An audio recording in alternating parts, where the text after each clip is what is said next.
Hi. I thought today we'll work on a couple of things, okay? Just straighten them out, a couple of routines, and try to put them together like we've normally been doing, all right? We start in that position, and then we move to the left 2 times and to the right twice, okay? So we go 1, 2. That's it. That's it. Move. That's it. Move your hip. Come on. That's it. With your arms now. That's it. Okay. Y'all should be ashamed of y'allself. Y'all black. Y'all are black. I only heard from 2 teams. Guess what the 2 teams that called me, Ocho, say, what's your phone number? Where you gonna be? Who that? Hey, Shan, one of them little white girls at the door, she got on a Gucci dog collar talking about she came over here instead of letting you choke her in public. Shut the fuck up. Hey, don't think you can start disrespecting me because you got the little white girl at the door and you live on the air, bro. I don't care about you being live on the air. Who you think you talking to? Next door. That's what I thought, bro. You better be talking to next door, man. You got me all the way messed up. Don't you ever disrespect me like that again. Just because you got all these cases and all that stuff going on, man, don't mean you gonna start disrespecting me, bro. Stop choking them little white girls. Got me all the way messed up. Hall of Fame head ass. Cincinnati Bengals was one. So what the Middies guy filed a lawsuit against YouTube. YouTube won the lawsuit. These people paid for this man to go and file this lawsuit. He lost the lawsuit. After losing the lawsuit, you get a certain amount of time to basically write why you think that it should not have been dismissed. Now, he was supposed to have gotten a hearing date. This is where the promise came in that we were going to lose our channel. The first thing that I want you to understand is that this guy is so fucking dumb and these people are so fucking misled that they thought that he was going to get our channel taken from us through a civil lawsuit that wasn't even filed against me. It was filed against YouTube. It added Money Boy Trey, some other YouTubers, and me into a lawsuit saying basically to show cause we were agents of doing what he was claiming and alleging. But he lost the shit. So then after losing the damn lawsuit, he creates a goddamn follow-up saying, this is why I think I shouldn't have had this case dismissed. And he puts a lot of the same goddamn documents in it. 5 minutes. He puts a lot of the same goddamn documents in it. And then the judge says, basically, fuck that. We don't need another hearing. We do not need another hearing. I'm going to make my decision. I have enough evidence and I've seen enough to know what I'm going to do. But let me help you out. If it was already dismissed, fucktard, when I say that the lawsuit is processing, I'm saying now the judge don't even want to see your dirty, dusty, fat, stupid, busted ass. He's going to make his ruling without you when he's ready. There is no date aside. It's assigned. It's processing. You lost. And our channel is still here. And when you keep on looking at all of these promises that are being made and nothing is happening, that should tell y'all everything you need to know. That's why they are not to be taken serious. Automatic, huh? Wherever you are, wherever you're ready, sir.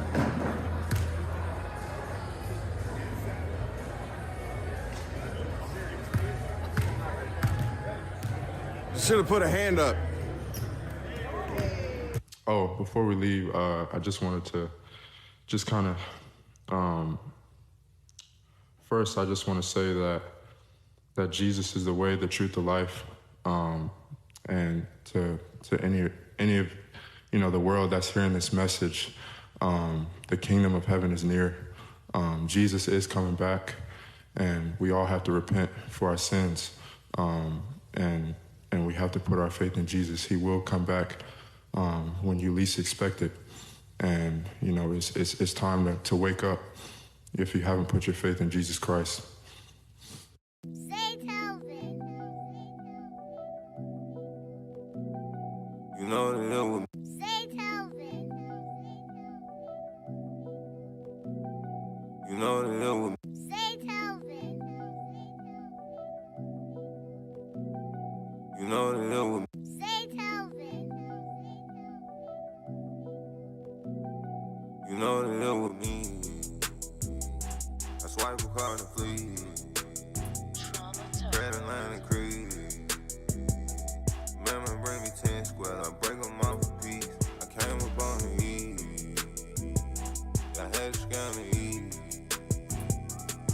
swipe a card and fleet. I slam dunk a P. I dunk the whole CC. I wipe that bitch clean. The money disappear. I'm fucking around with transfer. The hill goes to count in very large amounts. The flip phones in the house. It's a MacBook on the couch. I order up a place. It come in 5 days. I'm trying to get paid. I'm on a scam wave. I'm playing around with trades. I'm scheming till the grave. I spend it on a save. I'm striking all the banks. I'm riding around with the SPR. He play, he walk the plane. I'm popping out that TRS. She love it when he crank. The limit keep increasing. The funds keep depleting. I'm clearing out the banks. I don't fuck with innocent people. I'm playing around with credit. The numbers I use are dead. I'm hitting them over the head. I'm careful how I tread. I use a ghost account just to refill the plastic. Then I double up all the rats, I'ma snatch it. I sent that bitch a gift and told her go get what you want. Yeah, I'm scamming all the scammers. Yeah, every bank in Atlanta, they probably got me on camera. I ride around with the helmet. Like keep that shit a bean, I made it on for need to pee. And keep that shit a bean, I made it more from squares to streams. I swipe a card and flee. The credit line increase. Remember, bring me 10 squares, I break them off a piece. I came up on the E. I had to scam the E. I swipe a card and flee. I slam dunk a P. I dunk the whole CC. I wipe that bitch clean.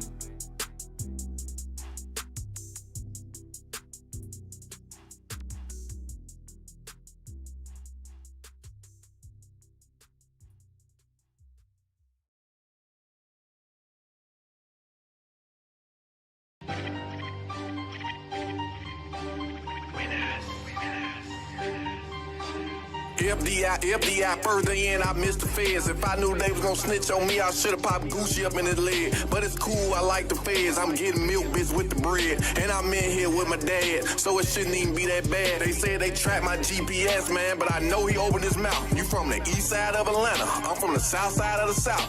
I'm from the streets for real, man, so you already know that I don't play. Only time you see me playing is if I'm winning up on state. The commissary ain't coming till next week.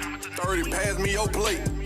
You want your corn? Get your bitch ass out my face. Having fun up in this bitch, dog. I'm really having my way. Lontrell Williams Sr., you're free to go. Hold up, wait. We only been up in here for 12 hours and they already letting you out. Now I'm sitting here thinking about what kind of words came out your mouth. It's 9 of us up on this case. You was the one with the mini drink. Everybody had a gun, nigga, but we the only ones gotta wait.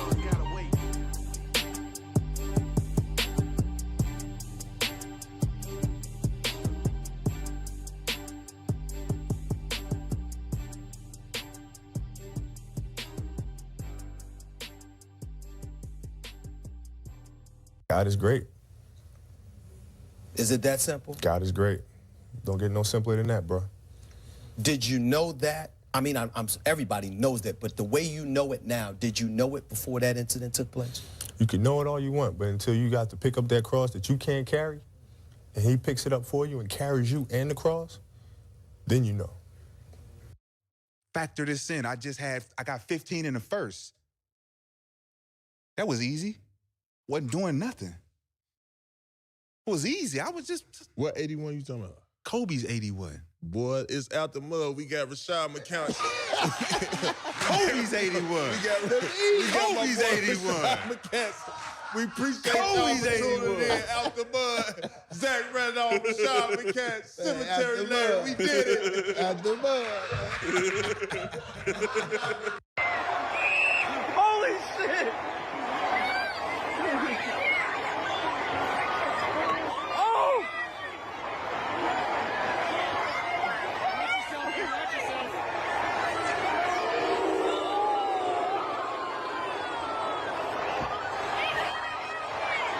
Oh shit!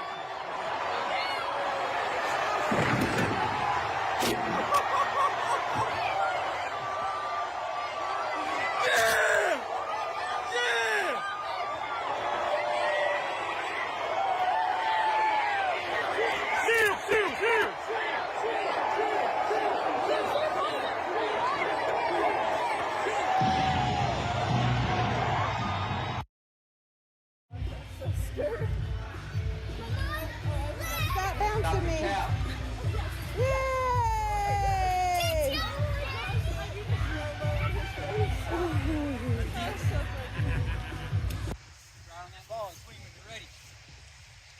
Hit the ball. Yeah, drop the bat, run. Drop the bat. Drop the bat. Yeah.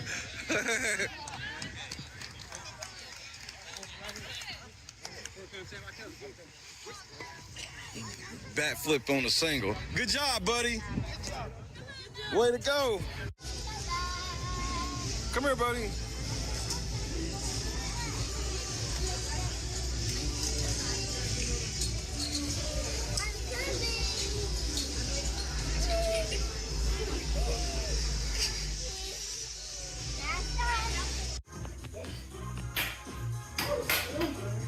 What's going on?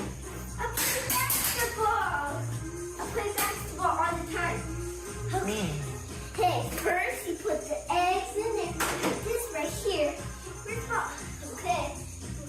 When it's 10, I go to 10.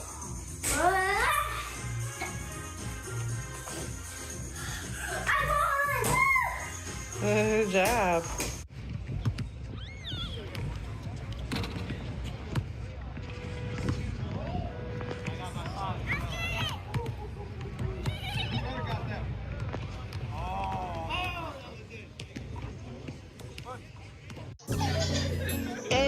I'm in Miami right now. I'm in Miami right now. I'm in that field 5. I'm on the Ocean Drive. I'm in Miami. In Miami right now. I'm in that field 5 right now. On Ocean Drive right now. That's on my mama. I'm in Miami. I go to the video, so I'm going to Cali. I said I'm too official. I'm out with them niggas. I'm some other rapper on the city. That nigga, he wicked. We pull out with them guns. You know me in the real. Well, mama pays, I ain't having ever since that I was real. Now I came up like an 8-pack and I will never squeal. Would never ever run my mouth, cause I swear I'm too real. Yeah, I'm in the East Coast. I'm living life for real. Why the fuck you can hate it? I ride you to chill. You gon' really piss me off, and I'ma pull up on the steel. I'ma pull up on the drink, go and get your ass killed. Man, stop capping, cause I'm fucking wicked. I pull up to your city, tell me your location, bitches. You know we fuck that shit. My youngest know you killin'. I wanna grind, got money on my mind, put money on my wrist, so I can tell the time. You know I'm rapping and jumping, I'm trying to eat. All around the world, I'm doing shows, I really come to eat. They trying to play on me, I swear I'm doing shit. Remember times I was poor and I ain't had shit. Every day I'm just riding by the same outfit. I done came up, I'm switching cars, yeah, I'm switching shit. These niggas mad at me, ain't wanna clown me. I'm in Miami right now, I'm off of South Beach. I'm living large, I'm living life. They know me, wanna take my life. Yeah, it's on my mama. I'm in Miami. I'm out there doing this video shooting, going to Cali. I'm on my mama, and I'm in Miami right now. I'm in the 305, yeah, I'm on Ocean Drive. Pull up with a red car, my life is on now. They wanna play with me, they wanna clone me. I'm bad bitch, Latino, she wanna sleep with me. I'm in the 305 right now. I'm in Miami right now. On Ocean Drive right now. I'm in Miami right now. I'm in Miami. I'm in the 305. I'm in Miami. I'm in the 305. I'm in Miami. I'm in the 305. I'm in Miami. I'm in the 305. I'm in Miami right now. Yeah, I'm on Ocean Drive. I'm in Miami right now. Yeah, I'm on Ocean Drive. Yeah, in the front car. That's don't look at me. I'm the youngest in the game. You can't beat me. Cause I'm that nigga from the bottom. No, I will never change. Diamonds on my really, I got diamonds on my chain. I'm in this song, no, that's right, ain't no game. Yeah. In Miami right now. In the 305. Yeah.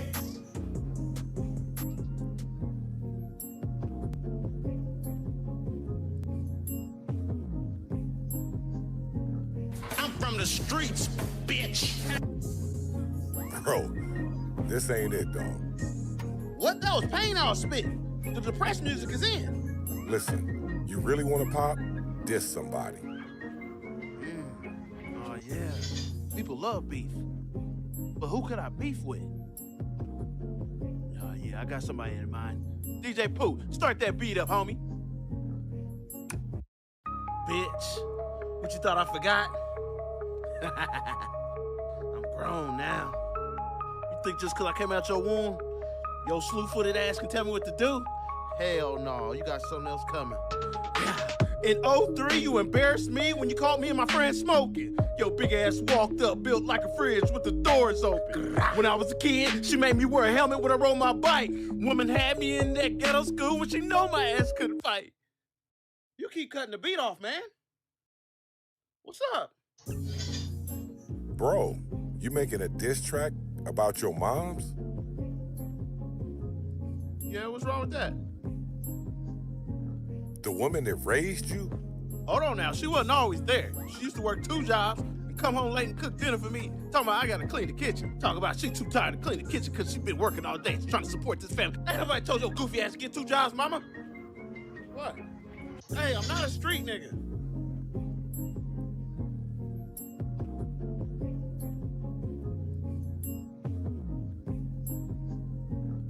I'm from the streets, bitch.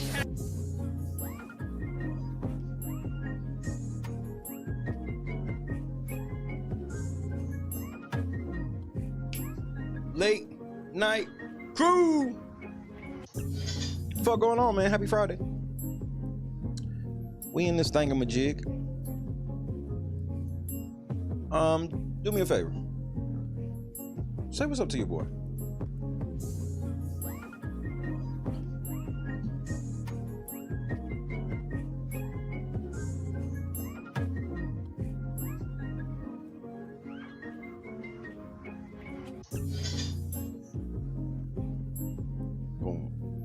Boom, boom, boom, boom, boom, boom.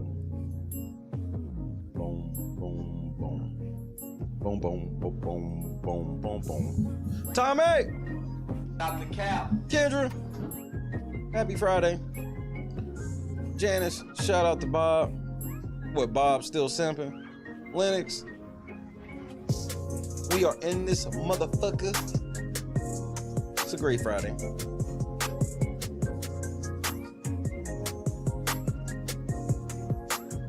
It's a great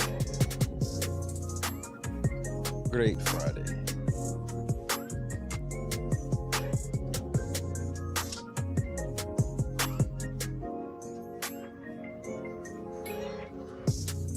I'm going to knock the rest of this motherfucking video out and be done with it before I go to wrestling this evening.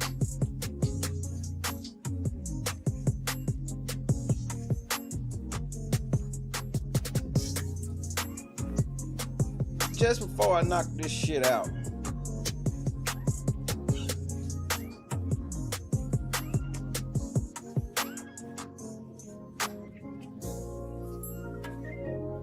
Damn, if I can get my damn mouse to work. All right, there we go.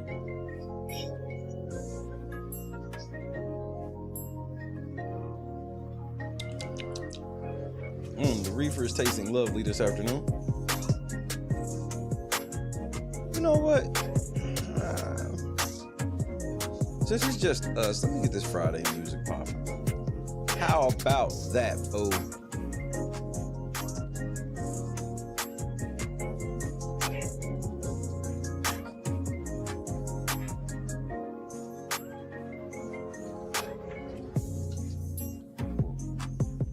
I didn't expect it to do that, but it did. All right, man, let me get my Friday started right.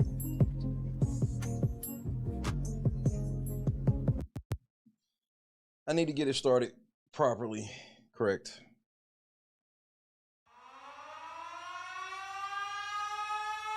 I was gonna get a burger, and then I didn't. That's literally how it happened. Literally how it happened. Oh well, shit happens.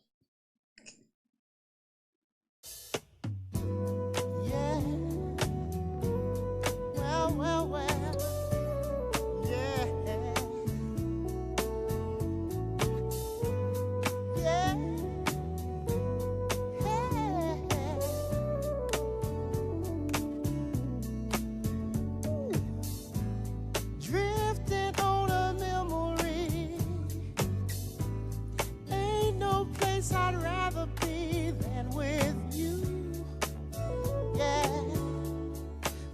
loving you. Well, well, well. Day will make a way for night. All we'll need is candlelight and a song. Yeah, soft and long. Well, glad to be here alone with a lover unlike no other.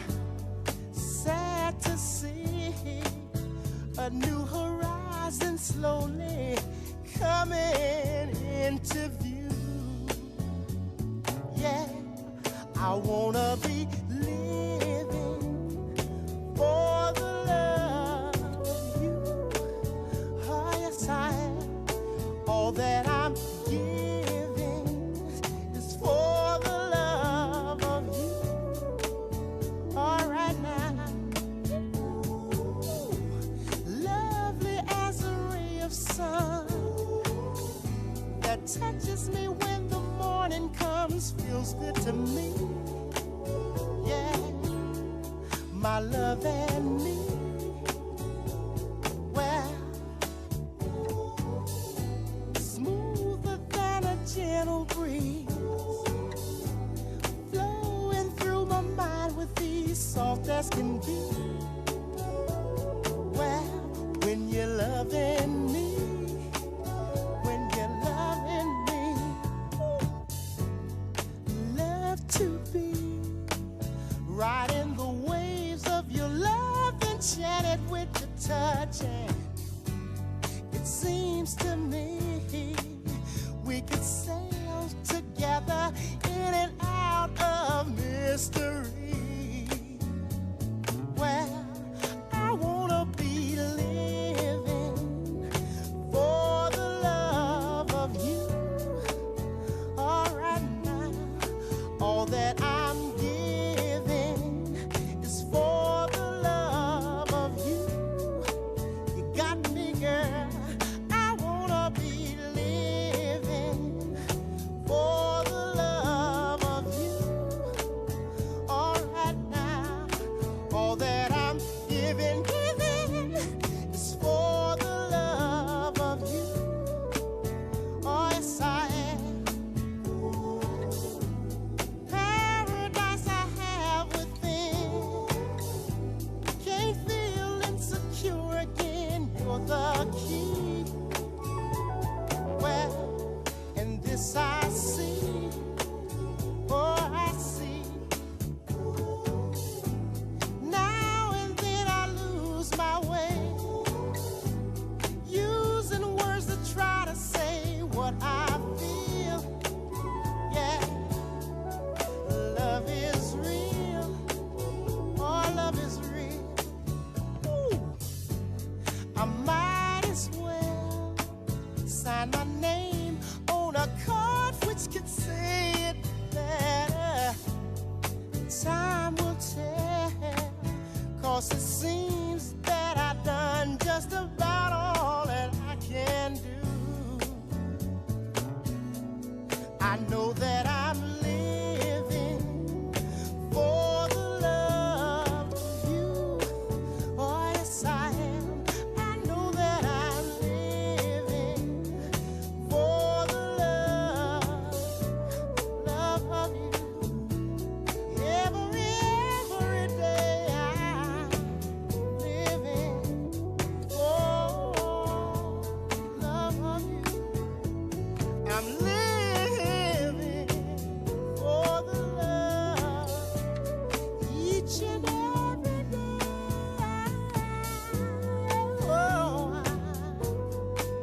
Oh, yes, I am. I want to say it one more time. Said I'm living for the love each and every day.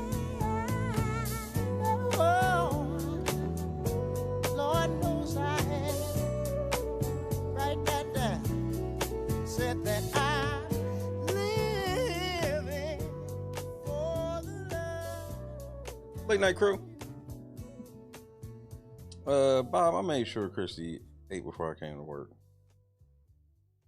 I just went and got her favorite pizza. I ain't doing all that goofy shit you be doing. First of all, I don't even like her like that. Fuck, I look like doing all that extra shit. Here, pizza. Go lay down and be quiet.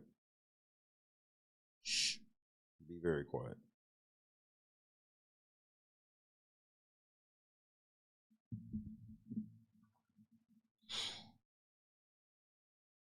Nah, I just went and did it. So when I decide that wherever the fuck I want, I'm gonna just go get whatever the fuck I want. And I ain't gonna worry about nobody else because everybody else got what they want. I just ate a baked potato since I had to come to work. Just had to come to work. But I got good news on the scale today, so coming to work was easy. Egg. Now you speaking my language, Tommy.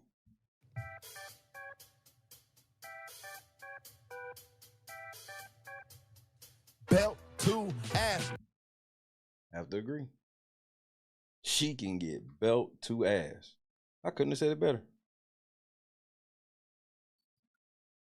And this would be for the lover or for the love of her. I'm giving belt to ass for you. All that I'm giving is belt to ass for you. Now.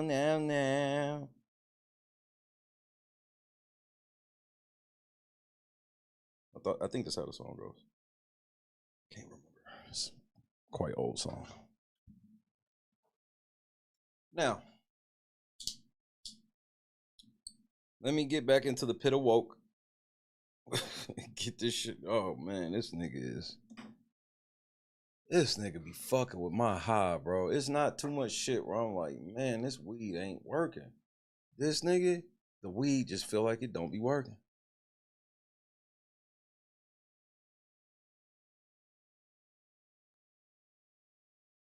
The worst thing to do is be high and somebody be on your nerves. All the real weed smokers know. Like it's not like if something like, cause a lot of shit, cause when you high, you can let a lot of shit go. Cause you don't care, you high. So when a motherfucker like really get on your nerves when you high, that shit be annoying. And this nigga ain't even talking to me. The part that just annoys me so much about this shit is,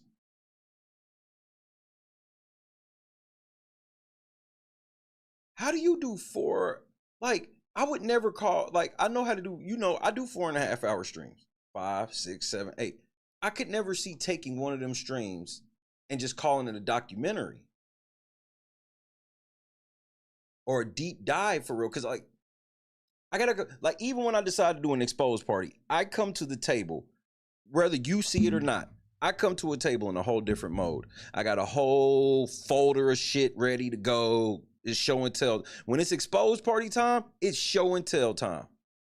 Maybe we have to break down a bunch of fucking short clips. Maybe we got to read some paperwork. Maybe it's one long ass video.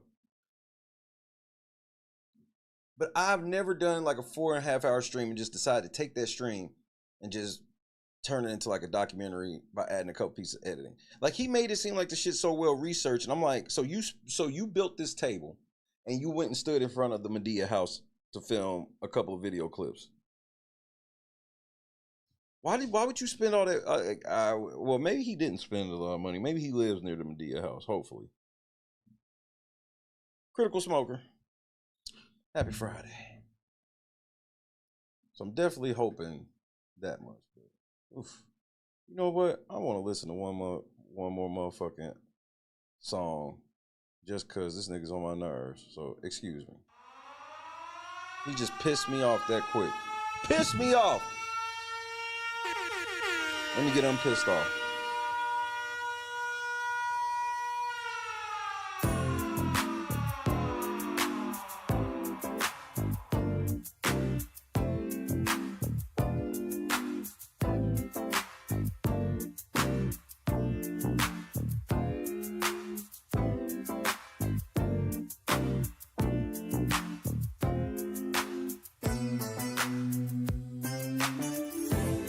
Hey girl, ain't no mystery.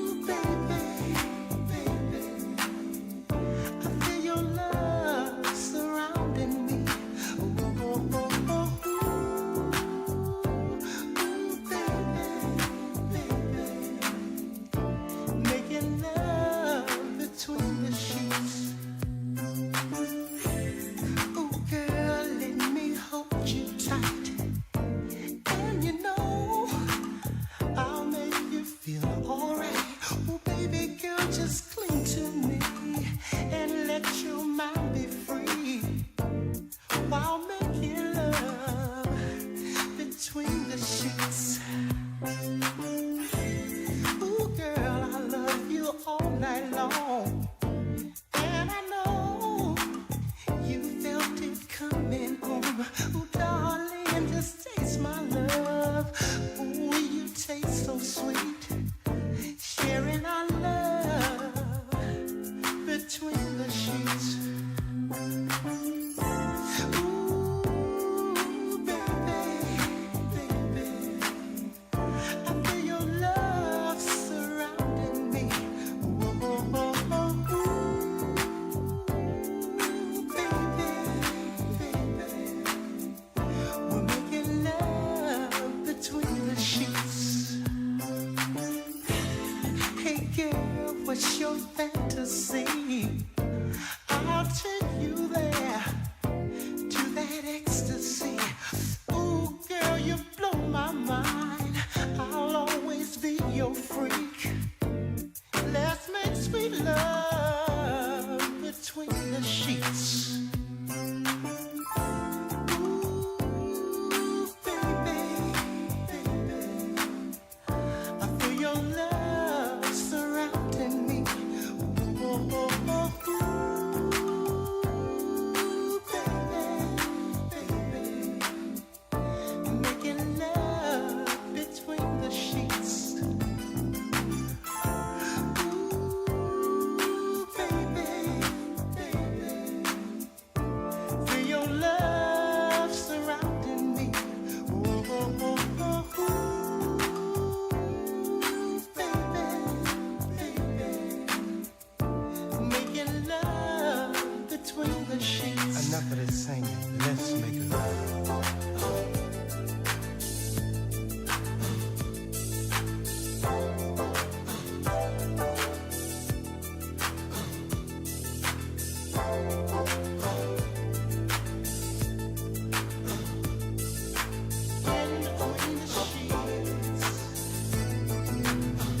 Oh, I like the way you receive me.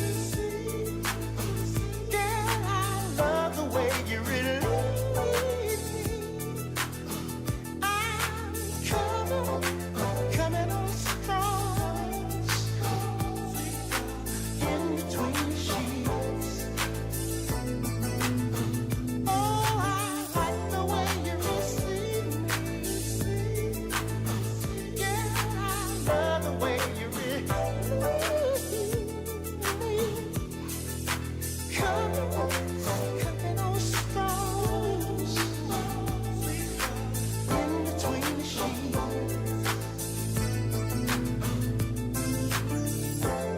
You got me moving. Yeah, you got me growing. I'm coming on strong in between the sheets. Let's get all the way down.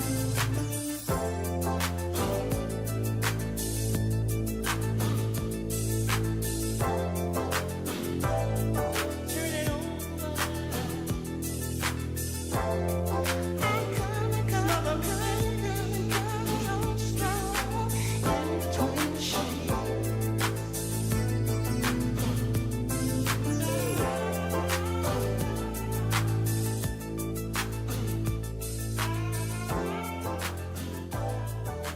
Late Night Crow. Okay, I feel better. Did you say that motherfucker said he a feminist? Oh man, bro, nigga, he just be saying shit, bro. He's a feminine grifter. See, Jed, bro, you could have really been getting your bread, bro. You should have never fucked with me and should have went and fucked with them niggas. But that's just my opinion. What the fuck do I know?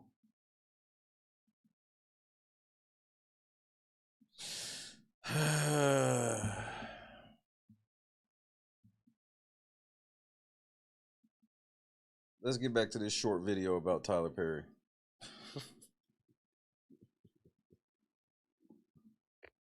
Tactical nuke incoming! You know what it is.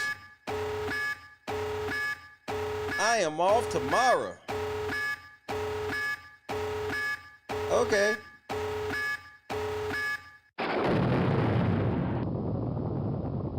Is not Hollywood. Not yet, at least. There's no billions being made here, at least not by Wait, hold on. Yet, at least. So, actually been to black people, black culture, and black art as a whole. So, YouTube is not Hollywood. Not yet, at least.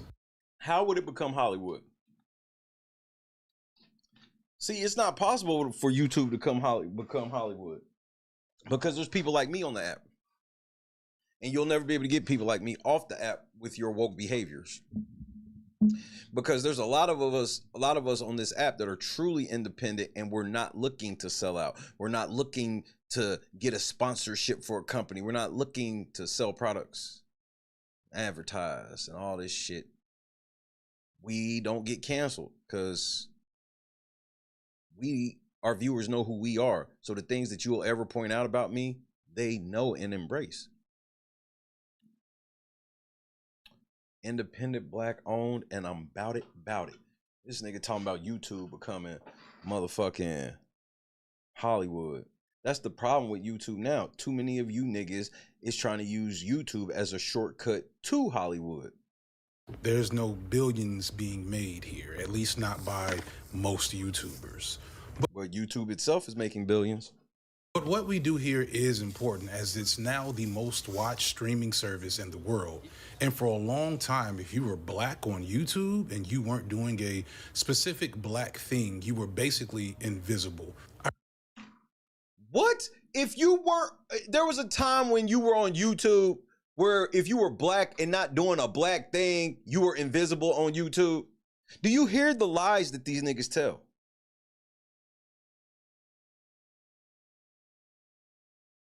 I am the best. This permanent victimhood shit is crazy to me. I am the best, bar none, excluding nobody.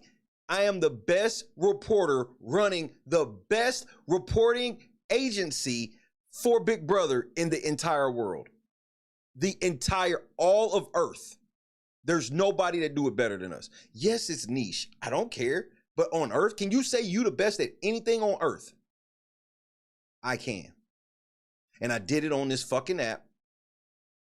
And Big Brother is not no nigga shit. As a matter of fact, my type don't even talk about. Stereotypically, we don't talk about reality TV shows.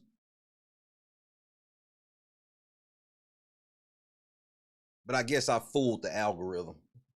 I made the algorithm think I was white, or made them think that Big Brother was some black people shit. One of the two.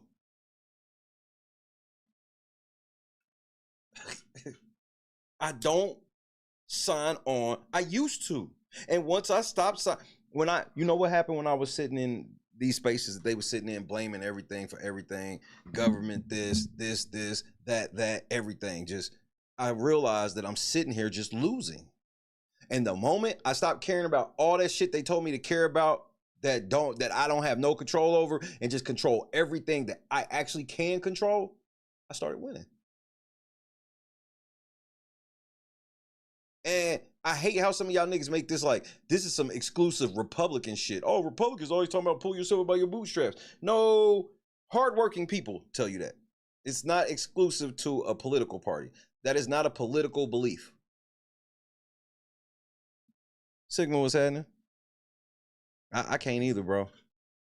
It's hard for me to get through it. Like, bro, we like 10 seconds into it, he done pissed me off. Because this nigga sitting here talking about there was a time you would be on YouTube, and if you were black and not doing nothing that they felt was for black people, they wouldn't recommend you. And it was like, nigga, I don't know what the fuck you talking about. I was the blackest nigga in an all-white space and saying nigga.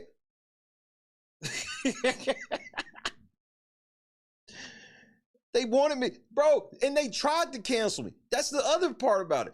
They tried everything. They tried lying. They said I was a convicted felon. All of this fucking shit. Just wild shit. I actually had a white woman lie and say I was sexually harassing her. I had another white woman get caught lying and say I stole from her. And this was in an all-white space. I don't look at shit like that. I just walk into spaces. If it's a space I want to be in, I walk in it. And then if I got to make assessments while I'm there, that's one thing. But I don't be like, I like Big Brother, but I can't do this because it's all white people over there. That's weird to me. I wish white people would say something to me about this. I didn't know you own this fucking show. That's the way I look at shit. But these niggas sit back with they motherfucking arms and shit, cross hands in their pocket like, man, white man won't let me do nothing. You ask? Miss George?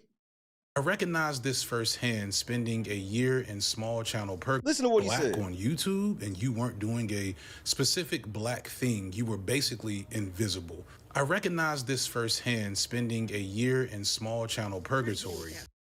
And instead of him saying that he had to get his content better or upgrade his systems or anything like that, he said the reason he wasn't getting no traction in his first year was because the algorithm didn't like that he was a black man talking about non-black shit. What the fuck does that even mean, nigga? What are you saying? Clee, happy Friday. I hope all is well. Trying to figure out a way to break through. And it only happened because another black creator gave me a shout out. And so, black people, listen to this stupid ass nigga's logic. So black people were on this app and they couldn't get traction unless they talked about shit that black people, that the algorithm felt like they should have been talking about as a black person, which I still don't even know what that means. And the only way he was able to break through was from another nigga shouting him out.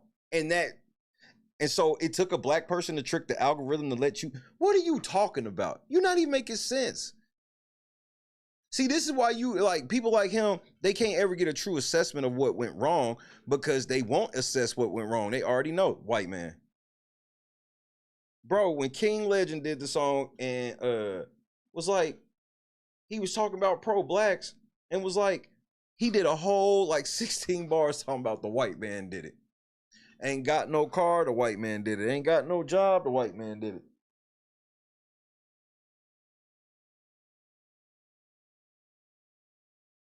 This is what I'm hearing right now.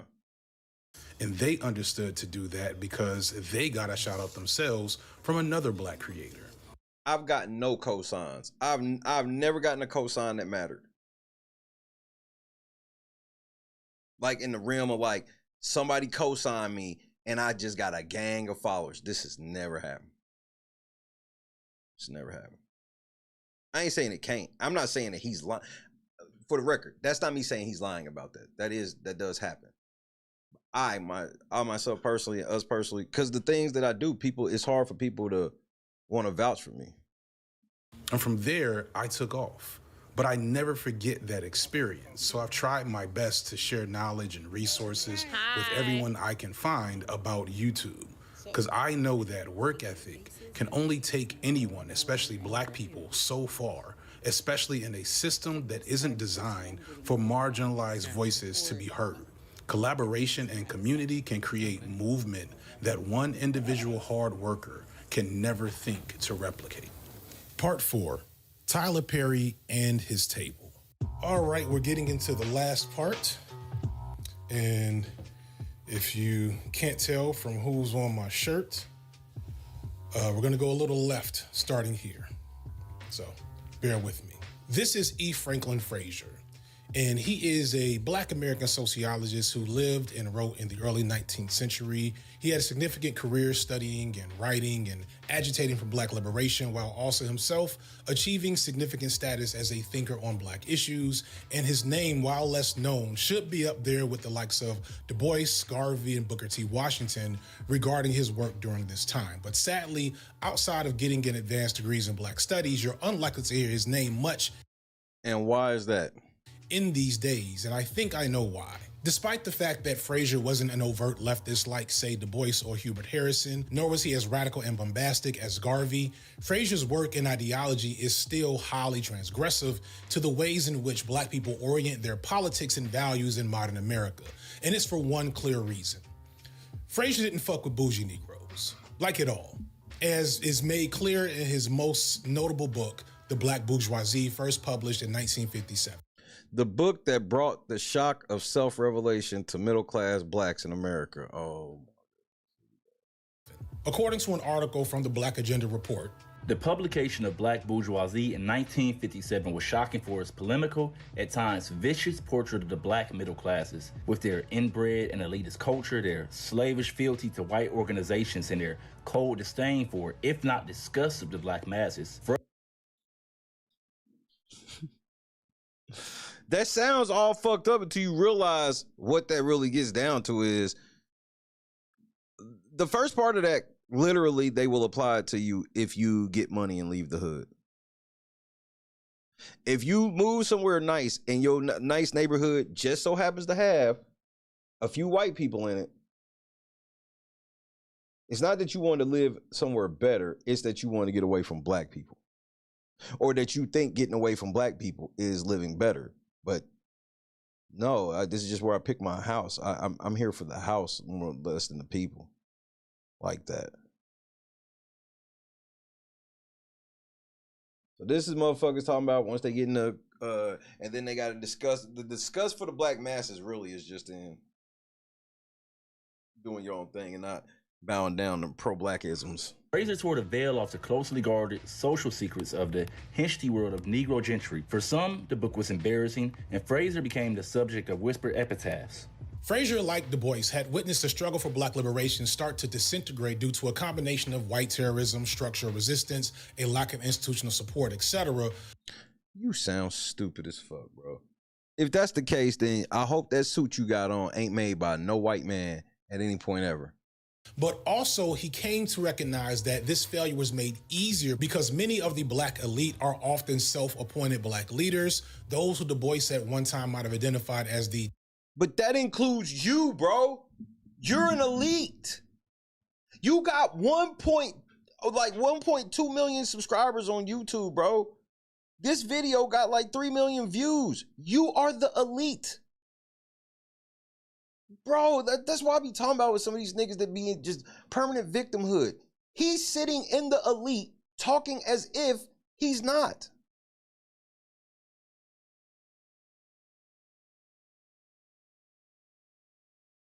Talented 10th were more focused on celebrating, flaunting, or faking their own progress and success and wealth than putting in the actual work needed to further the black struggle. For that section of the black bourgeoisie which devotes itself to society, life has become a succession of carnivals.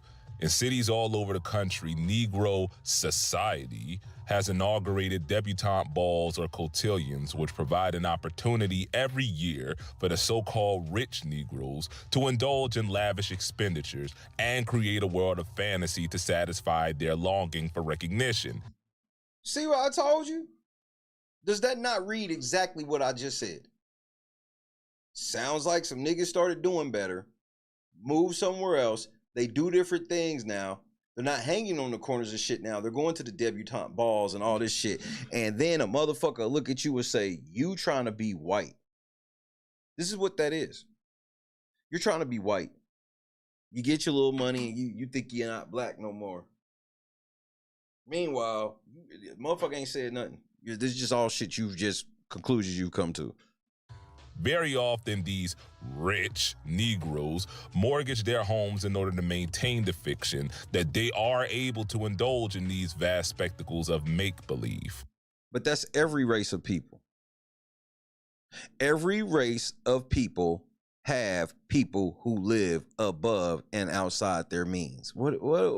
This is, again, these are the people that be like, we make black people, you need to listen to us because you're making black people look bad.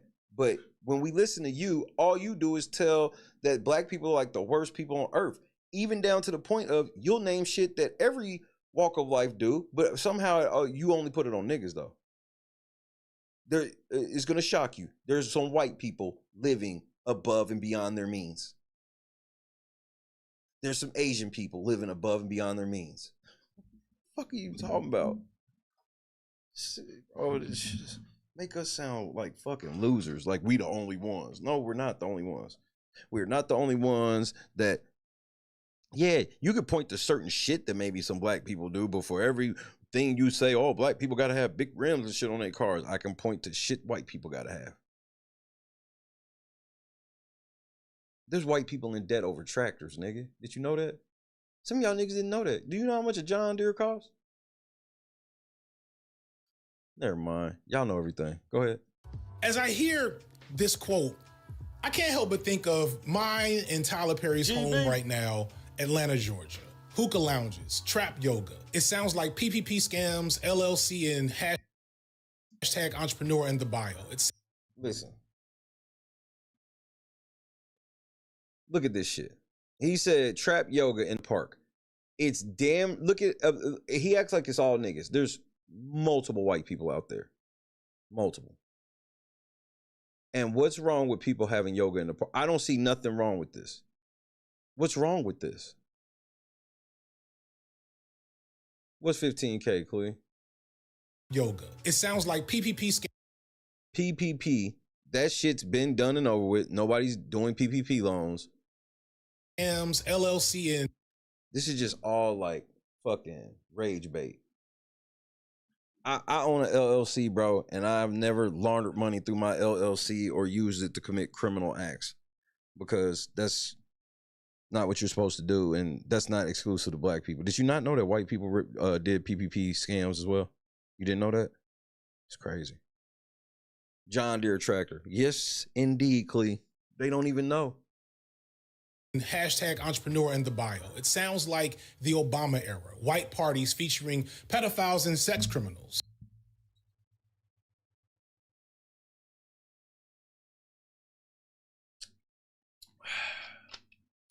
Yep. Because there weren't pedophiles and sex criminals in any other administration. That shit was exclusively to Barack Hussein Obama. Got you. Atlanta is a city that's had black mayors for 50 plus years, and in that time, oh yeah, and Kendra is absolutely right. That 15,000, that's not no deluxe John tractor either, or John Deere tractor. That's not no deluxe. has seen the wealth of the city increase steadily, often with black people being some of the main ones who benefit. However, not all black people, as Atlanta has one of the worst wealth gaps for any major city in the country. And this was written not in 2025 or 2026, but in 1957. But that doesn't ruin the veneer of what Atlanta is in black culture, does it? Because Atlanta represents the aspirational possibility of black excellence. And way back then, while Frazier may not have understood what Atlanta will become, he did understand that black excellence was a thing that may be a problem. He recognized that the spectacle and the image of black elitism often tinge with the white. But you're part of the black elite, nigga. And you're doing the same thing.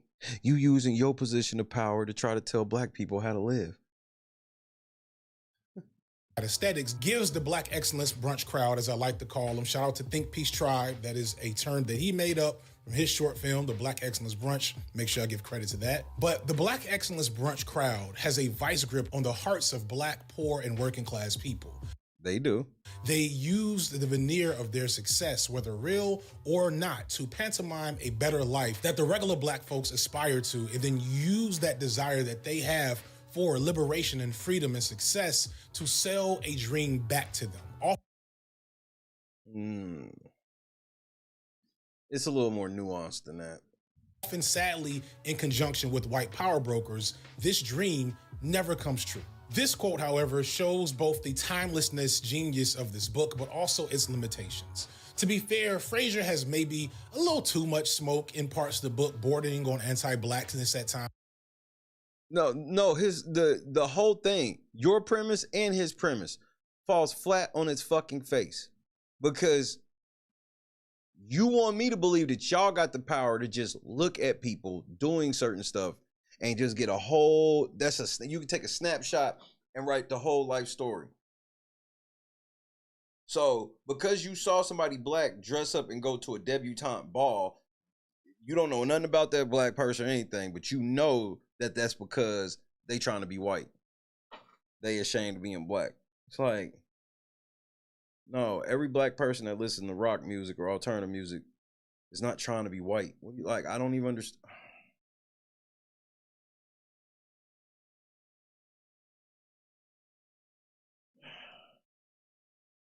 Meanwhile, he's in the same elite.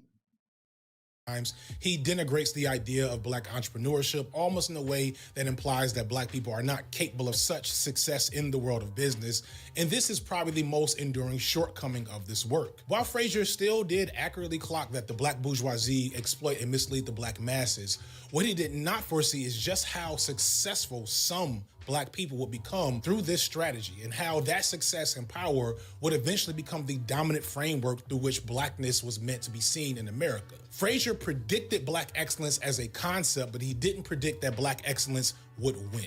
I've talked a lot about the mythology of black excellence in my content. This is because it is a concept that hits close to home. As an elder millennial, the child of 2 college-educated black folks in Chicago, I was one of many patient zeros for the brainwashing process that instilled this idea of black excellence deep into the heart of my generation. I was in my early 20s when Barack Obama crystallized that black excellence imagery into my imagination. I had gotten my HBCU degree before then, my advanced degree not long after. I met my black excellence wife there, and we had 2 chubby black excellence babies, and were in some ways living proof of that concept, all before I ever posted a YouTube video or read any Franz Fanon. But even before then, the whole black excellence concept still didn't sit well with me, because while I did have the degrees in the aesthetics, I also worked in low-income schools and juvenile justice. It was impossible for me to spend my weekdays working with underserved black children and then spend my weekends at hookah lounges and not feel like something was wrong. And don't get me wrong, I was. Why are you looking at stuff like that? I don't even understand. Like, why would I be sitting here looking at the fact of, man, in the daytime, I'm sitting around kids, and then at nighttime, I went and had some adult fun. I don't even Bro, they just found a problem with it. Bro, they just be too woke. Like some super teacher, SJW person all around. I hadn't figured out much then, and I don't still know everything now. I wasn't even above the tough love concept for myself at the time. But I was on a journey of sorts to where I am now. And somewhere on that journey, it hit me that the whole black excellence thing was bullshit. Because I was in the club. I was lucky enough to have access to it, but I kept seeing and hearing things that didn't sit right with me. I kept seeing all the internal and external contradictions. I heard the way so many other black excellences talked about other black folks and even black children who technically didn't fit that mold. And that's what you're doing. Began to see how quickly and easily a lot of black excellence types were very willing to sell other black people out for their own personal gain to make sure they held on to that status. But that's what you're doing right now.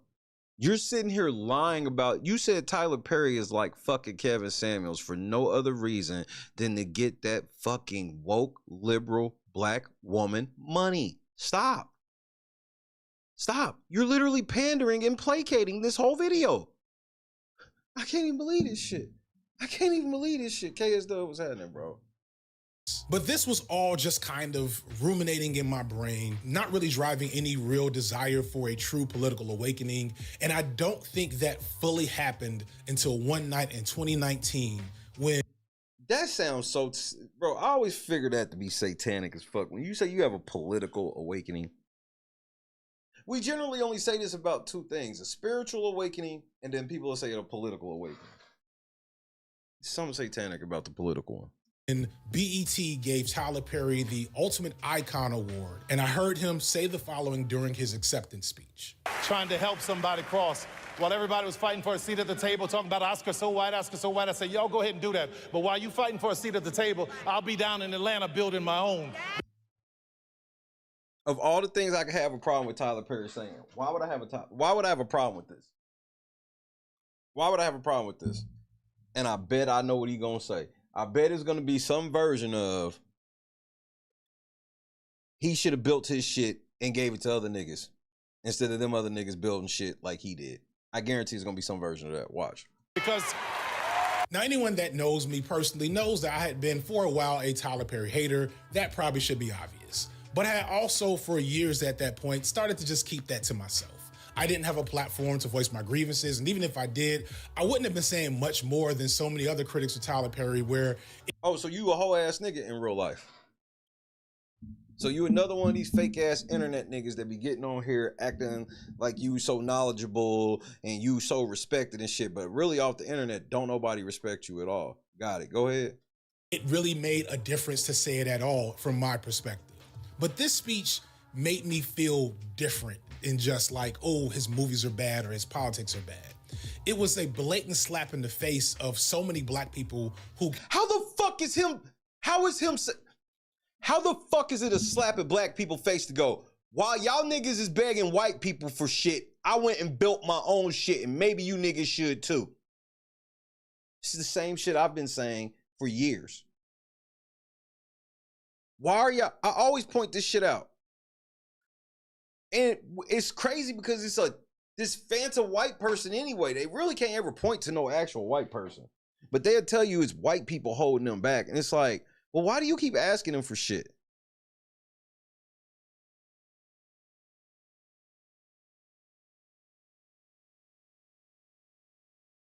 You always asking them for shit. Always asking motherfuckers for shit. Of all the shit I got a complaint with Tyler Perry about, him saying that when all of y'all niggas was begging white people to let y'all in the Oscars, I said, fuck them, and went and built my own shit. Of all the shit I got a problem with, that is the thing that he deserves a standing ovation for, in my opinion.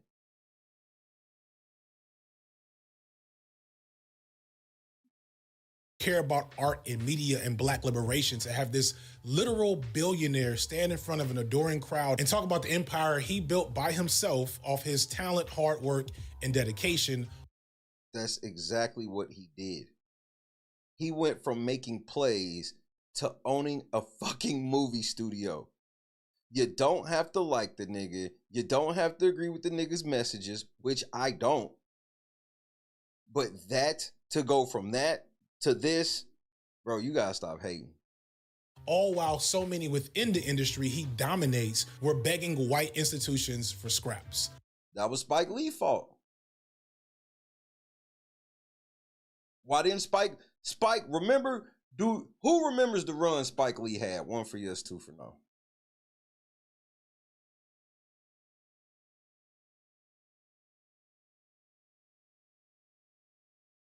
Why didn't Spike Lee build his own movie studio? Why did he keep going to these white companies asking for shit?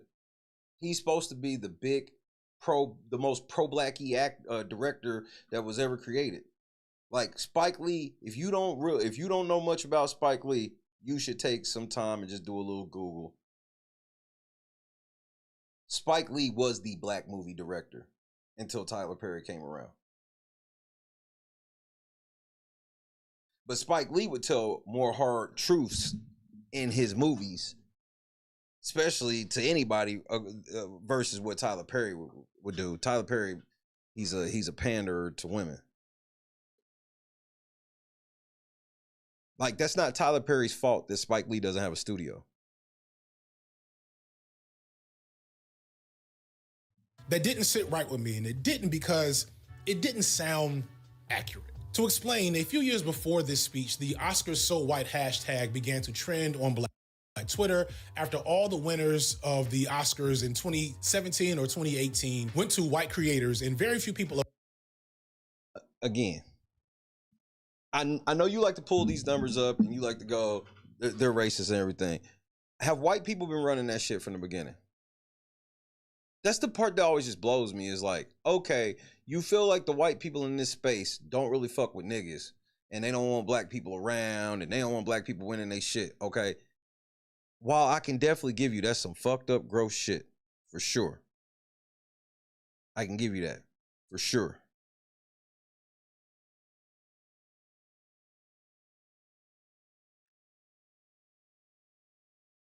But why would you try to force them to do it your way?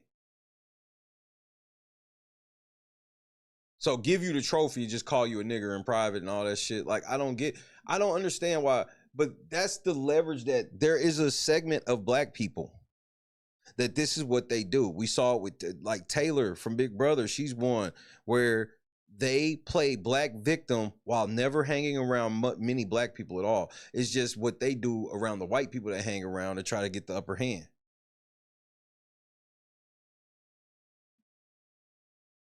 Of color were even nominated that year. It was later revealed that 93% of the Oscar Awards board were white and 77% were men. Okay, so this further makes me co-sign with Tyler Perry of, why are y'all asking for shit?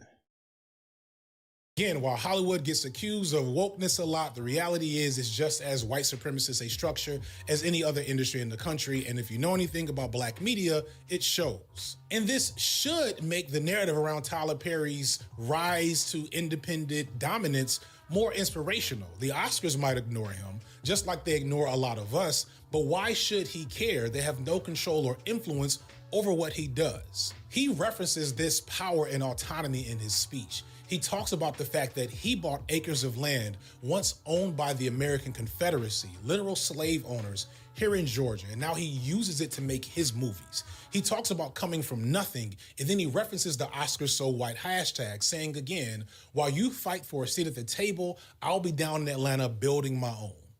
And the crowd goes wild. 4 months later, Tyler would officially open Tyler Perry Studios in one of the biggest celebrations of black excellence the world has ever seen, inviting black media royalty from every corner of the world, even figures who denounce his work publicly, all to celebrate his achievement, an achievement that he speaks of as an achievement for us all. This speech went viral. It was shared amongst all my black excellence peers, and people talked about how inspirational it was, and I just kept quiet, because to me, this felt like someone super rich playing in our faces, and I was frustrated that I felt like I was the only one who recognized that. That's because you are one of these woke motherfuckers that you don't understand the difference. You don't have the discernment to understand when you're truly thinking outside the box versus just being contrarian. Because I know a lot of people like that just like, they take the opposite of any argument, whether it makes sense or not. Being contrarian isn't being woke.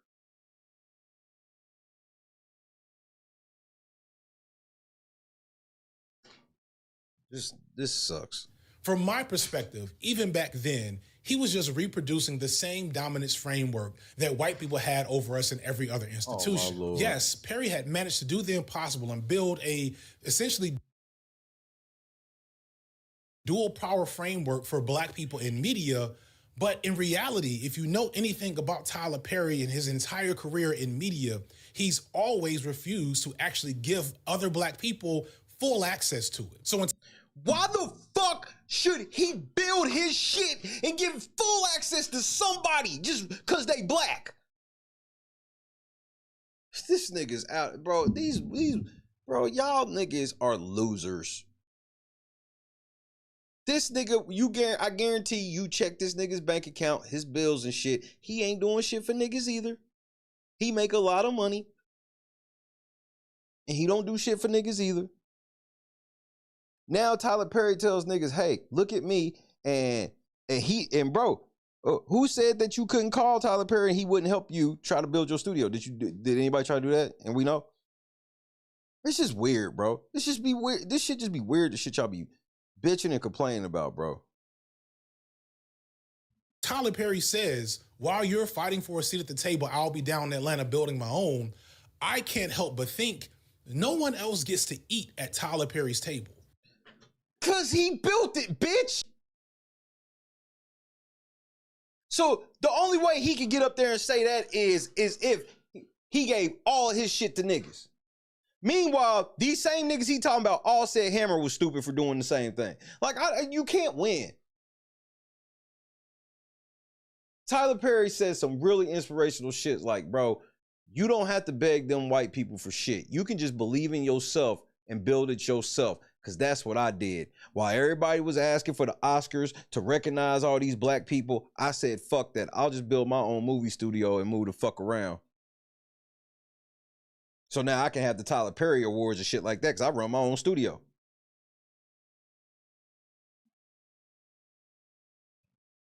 And you take from that, he can't say that unless he gives access to all of his shit to black people.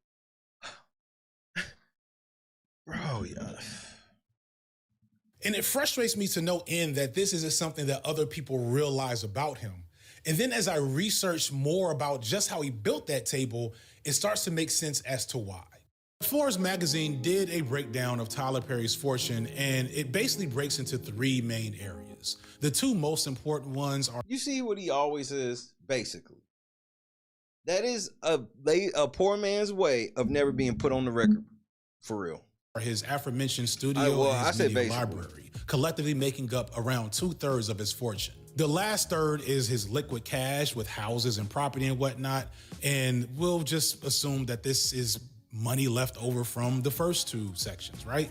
That just makes sense. So Tyler's billionaire status is from his media library and his studio, and in these two spaces is where the real Tyler Perry becomes more visible.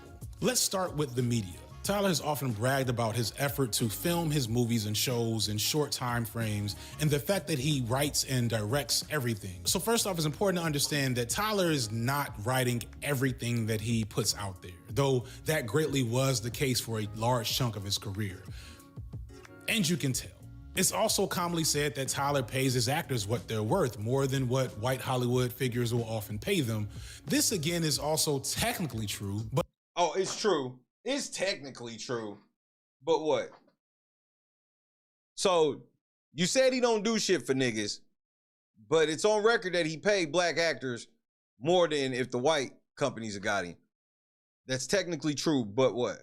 But as a great artist once said, that Mayweather money looking funny in the light. What Perry often calls work ethic and paying people well is really a cover for producing low quality content on the cheap and maximizing profits at the expense of everyone around him. That doesn't even make fucking sense.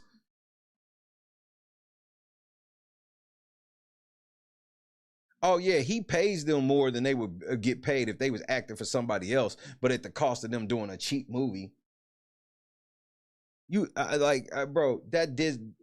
Bro, woke motherfuckers just speak with confidence. And I'm telling you, I encounter these motherfuckers and every time. It's the same thing with Jed. When did Jed fall out with me? When I poked holes all in his confidence. When I poked holes all in that nigga confidence, showing that he's a liar, he couldn't just use his motherfucking use his charm and shit and his confident preacher tone of voice. You poke holes in that shit, they fall apart. I guarantee this nigga right here, by debating, he'll send the woke mob after me too, because he won't be able to handle it. That's how they are. As I said earlier, films are a business endeavor. Thus, the more you spend on a film up front, the more it has to make on the back end to turn a profit. So Perry cuts as many corners as possible to maximize his profits. Again, right, because he's not backed by a big ass studio. He has his own shit. Look at this shit. You see how he just goes past this shit?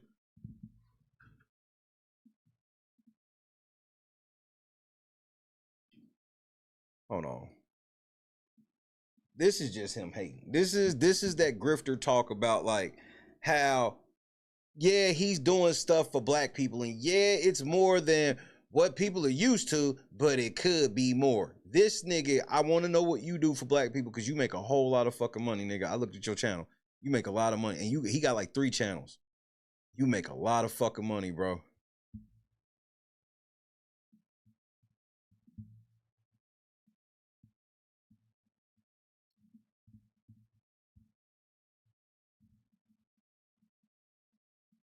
Try to find this shit.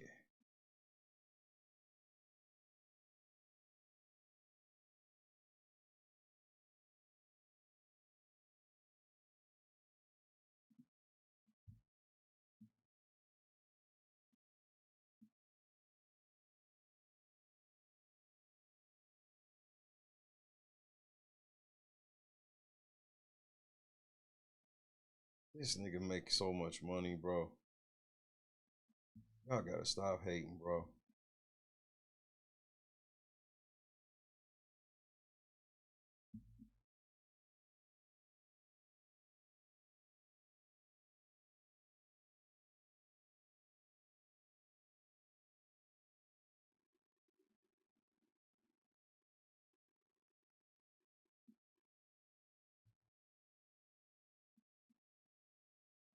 Hold on.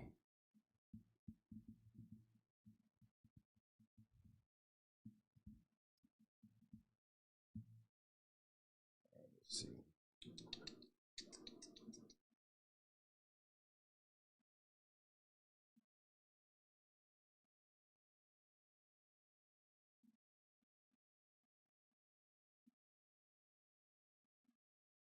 So I'm trying to understand. Like, this nigga's movies, like, bro, he made $48 million on a motherfucking Madea Halloween movie. He made $55 million on Why Did I Get Married? And your complaint is that the movies are too cheap. I don't know what you want him to do. I guess an opening statement on behalf. This is the part that just blows me. Is like, I don't know what you really want him to do. Only this nigga will make a video where I gotta defend Tyler Perry. Turn a profit. So Perry cuts as many corners as possible to maximize his French was profits. happening. Again, this is why the wigs are so bad. More interestingly, by him being the writer, director, and producer, it means that he gets to triple dip on the profits from the film and its royalties. What I'm getting at is, I don't think Perry... That's what happens when you own everything. See, he makes that shit sound like a negative. No, this is why you should own your own shit. Because when you own your own shit, you get all of the money. This nigga's like, well, since you own this shit, you shouldn't take all the money for yourself, even though you did all the jobs. You need to just give the money to black people.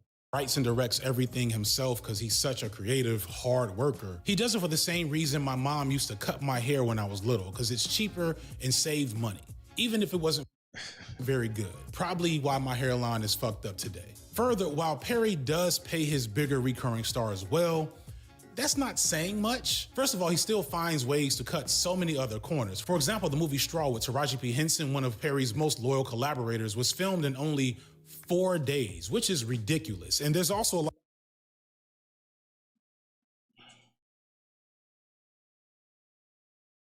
There's one big thing that you're missing. While, yes, that's crazy. He filmed that whole movie in 4 days, right? Or is it? Why do you need to take all these extra days, number one? Number two, his audience accepts it. There's like it's weird for me to sit and talk about what people like that, where it's like, I can say I don't know how you like it, but like, to be like you shouldn't like it and all this shit is like crazy. I get you got your critiques. Damn, if they'd have took longer, it could have been more high quality, whatever the fuck. But he's a volume shooter. Taraji need a quick check. You think Taraji complained about only taking 4 days to shoot that movie? You think Taraji P. Henson complained that she got that bag for 4 days of work? When they be having films that could take a year plus to shoot and might not even fucking come out, depending on what happened. This nigga told her, come get this bag, 4 days, let's go. A lot of stuff about like having cheaper productions when they're that short that he can get away with a whole bunch of stuff. I'll get to that in a second. But the wild tea and money-saving move there is that Henson happened to already be in Atlanta filming Fight Night, an actual really good miniseries on Peacock, and she just set her schedule up to go film with him on her off time, I guess. That sounds genius.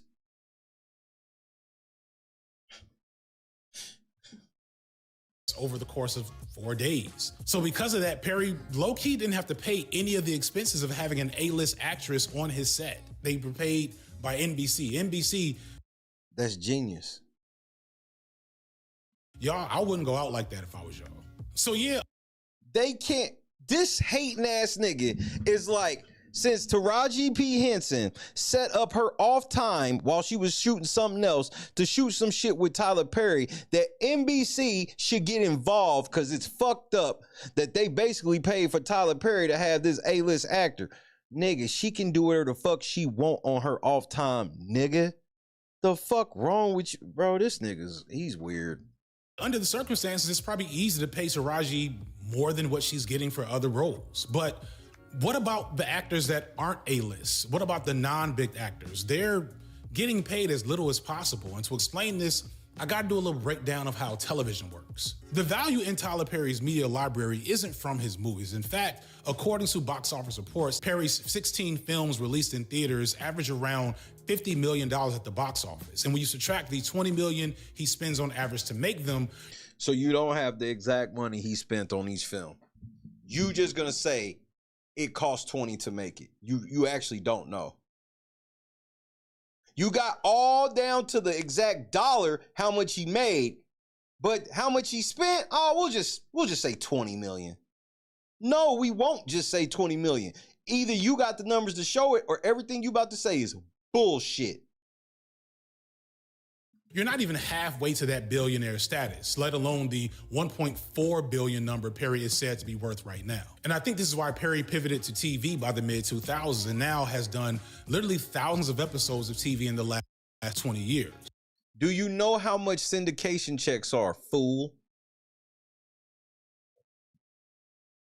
One thing I hate is when I'm watching like an old TV show and I'll look some shit up about it and see that they only had like 97 episodes, 98 episodes. Have you ever seen a TV show where you was watching it and then just like for some reason they had like 2 or 3 really weird episodes at the end of their run?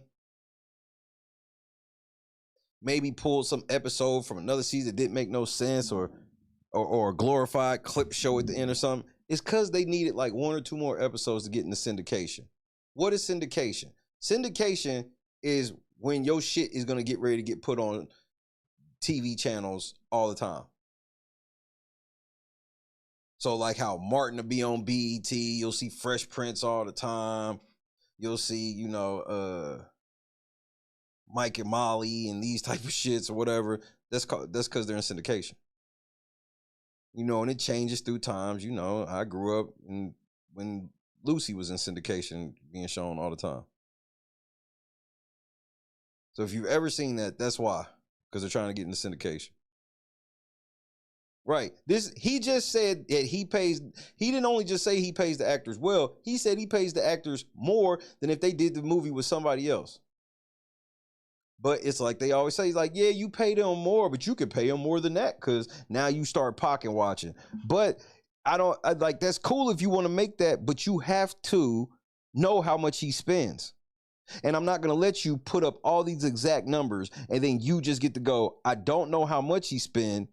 And I know why he don't, because he couldn't find it. So he just said, oh, we'll just say he averages spending about $20 million. Well, you don't know. Multiple outlets. Multiple. Thank you, Kendra, for adding that. That's one of the juiciest caveats of it all. While movies are more prestigious, if you have access to the right station, a TV show can make way more money for, at the end of the day, less effort, especially for someone like Tyler Perry, because of something called TV syndication.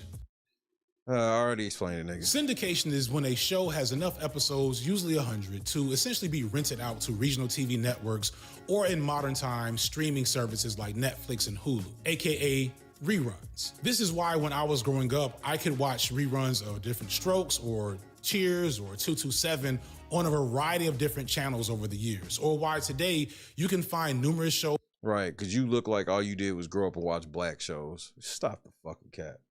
On numerous streaming platforms. Something like Seinfeld, for example, first aired on NBC in 1989 and then went on for nearly 10 years. But the show was so popular that it went into syndication in 1995, 4 years before it fully ended. Since then, Seinfeld has been everywhere and on multiple streaming services, netting billions. Why are we talking about Seinfeld? This is white people shit. I thought this was black exclusive. I love how y'all just dip in and out of it. We can talk about white people and bring up white people and compare ourselves to white people only when you say so. Got it.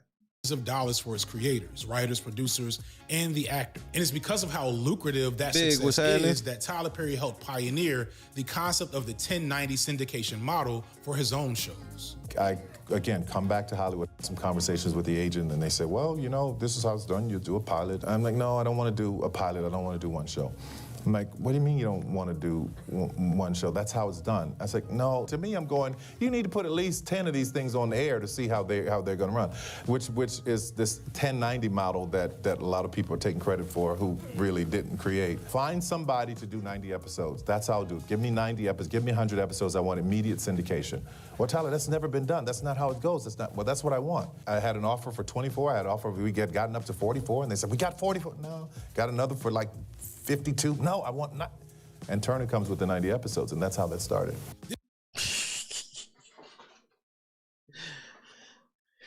Now, this is the level of sellout that he will do. He got white corporations bidding for his shows that are caricatures of black people. That's where the sellout should happen. And he's okay with that as long as Tyler take the money and give it to niggas. Like, why do you think they want these? Because Tyler Perry is the key to black people. That's what them execs was looking at. Them niggas like, we don't want to give you that shit. We want to drip you along the way. And Tyler's like, look, man, I got niggas. If you want these niggas, you gonna give me 90 episodes out rip. This is where a producer will complete 10 episodes of a show and shop it around. And if a network likes it, they must agree to buy 100 episodes immediately at a lower cost, allowing the show itself to enter syndication, meaning big bucks for the owners of that show, big bucks that normally would take like a decade of hard creative work. Genius. That can come now within 2 or 3 years. Genius. And then be reproduced as the show is sold to other networks in other areas around the country. Understand that because Perry's audience tends to be a little older, a little churchy, they also may be used to watching stuff on TV. Old people are on streaming apps, bro. They may not be as inclined. This ain't 1999. To say we're going to only watch Paramount or Peacock or Netflix for their content consumption. So Perry had something very valuable to a lot of these networks. And combined with his super cheap, quick production style, this makes for an incredibly high profit margin for Tyler Perry, even if it means cheap, poorly put together content. Perry would, for the most part, film slop. I know his TV shows are better than his movies, I get it, but I know slop when I see it.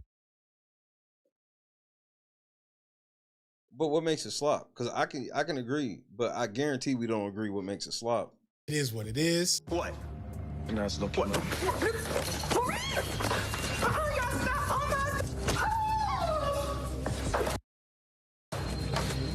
And I know it's slop because he would film it on an extremely short time frame. But that's not one of his TV shows. You was talking about his TV show. With minimal effort put into making sure their productions were done well. But the benefit is that suddenly now he has immediate syndication, not a body of artistic work, not a show that people have built a relationship with over the years, but plenty of content to sell to whoever wants it. It's like this nigga wants him to be like a Martin Scorsese type, and he's just not that. And he's never tried to be that, and he's never wanted to be that. He is a motherfucker. That's why you said in his serious movies, he can actually make one, but he's only made a couple. Why? Because that shit's a lot of fucking work versus he could come and knock Straw out in 4 days. The shit you talking about takes like 1.5 years, 2 years to make, and millions upon millions of dollars with no guarantees. Tyler Perry's like, look, man, we can film this shit in 4 days right quick. We'll use my name. We'll use my studio. We'll knock this shit the fuck out, and we'll make this bread. And even that wouldn't be so bad until you realize the insidiousness of how this process inherently cheats the core workers out of the value of their labor that are involved with this show. In the old style of TV sitcoms and shows, when seasons were he has no idea what's in their contracts in according to the syndication, especially with Tyler Perry doing it in a way that's different. He don't know what's in their contracts. He's guessing. One at a time, this allowed the cast and crew to regularly renegotiate their fees. This wasn't always an easy process, as actors and studios didn't always agree on what their worth was, but at least it was renegotiated, giving the actors a chance. But in this method, actors lock themselves into the bulk of their labor at whatever rate they're willing to take up front, possibly 100 whole episodes, which severely limits their ability to make more money from their work over the course of the show's lifespan. But they don't have to wait. They don't have, bro, back in the day, most TV seasons was like between 20 and 30 episodes. 30 is extremely high end. So if you're doing 20 episodes, that's why most TV shows last about 5 seasons and then be a wrap. You have the outliers of shit that's been on for umpteen years, but for the most part, 5, 6 seasons, people be out. Especially once you got to them HBO shows. HBO notorious. Pull the plug on this shit. We killing everybody this season. We gonna kill everybody. Everybody going to jail. Doesn't matter what the fuck show is. Sopranos to The Wire. Wrap this shit up.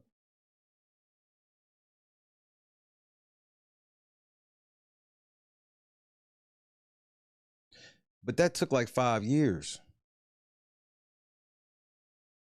Tyler's getting this shit done in he's getting syndication done in under 2 years. We do 10 episodes out rip. If they like them, let's just go. We've got to film 90 episodes and it's on us how long we gonna take.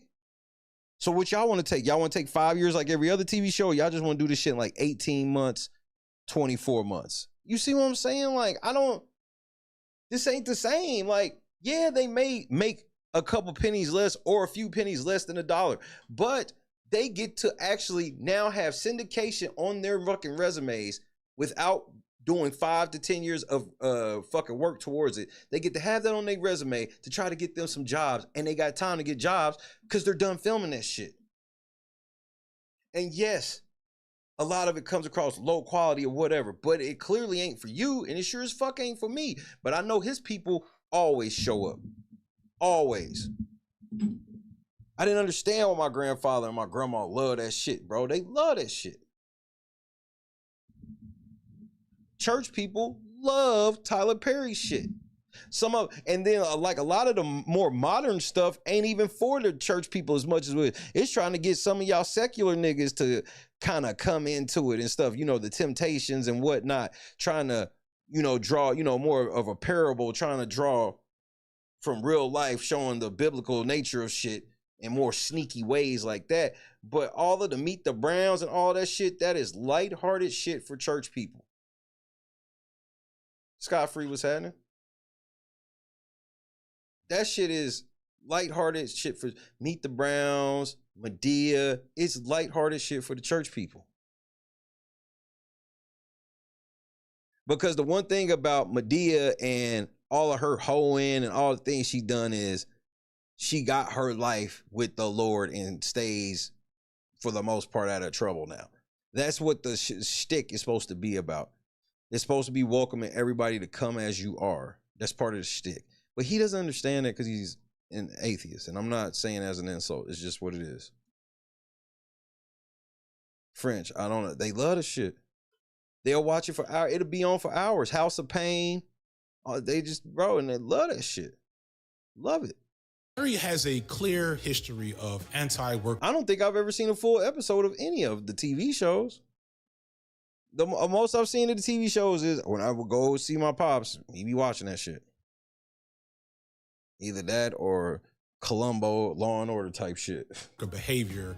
And the clear evidence of it starts at this same time when he fired 4 writers who were working on House of Pain while he was developing that 1090 system. Perry says that he fired them because their writing wasn't good enough, that it didn't speak to his audience, which I doubt. But it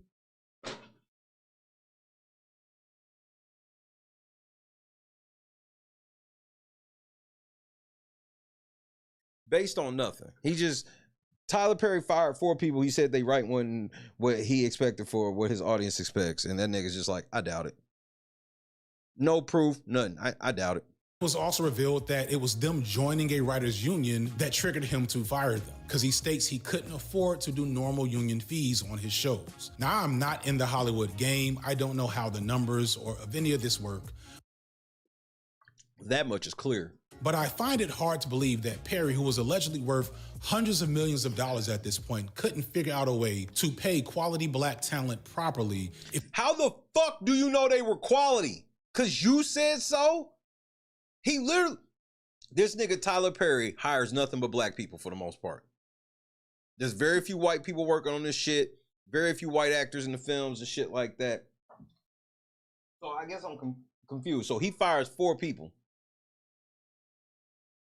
And you know it's because they were high quality. If he wanted to. But at the end of the day, he has an axe to grind with this nigga Tyler Perry. And it brings me back to something he said early in the video when he said, there was a time that I wouldn't even say shit about none of this shit because basically people around him. So I was like, you was a hoe. That's when I called him a hoe. Because he'd get embarrassed himself.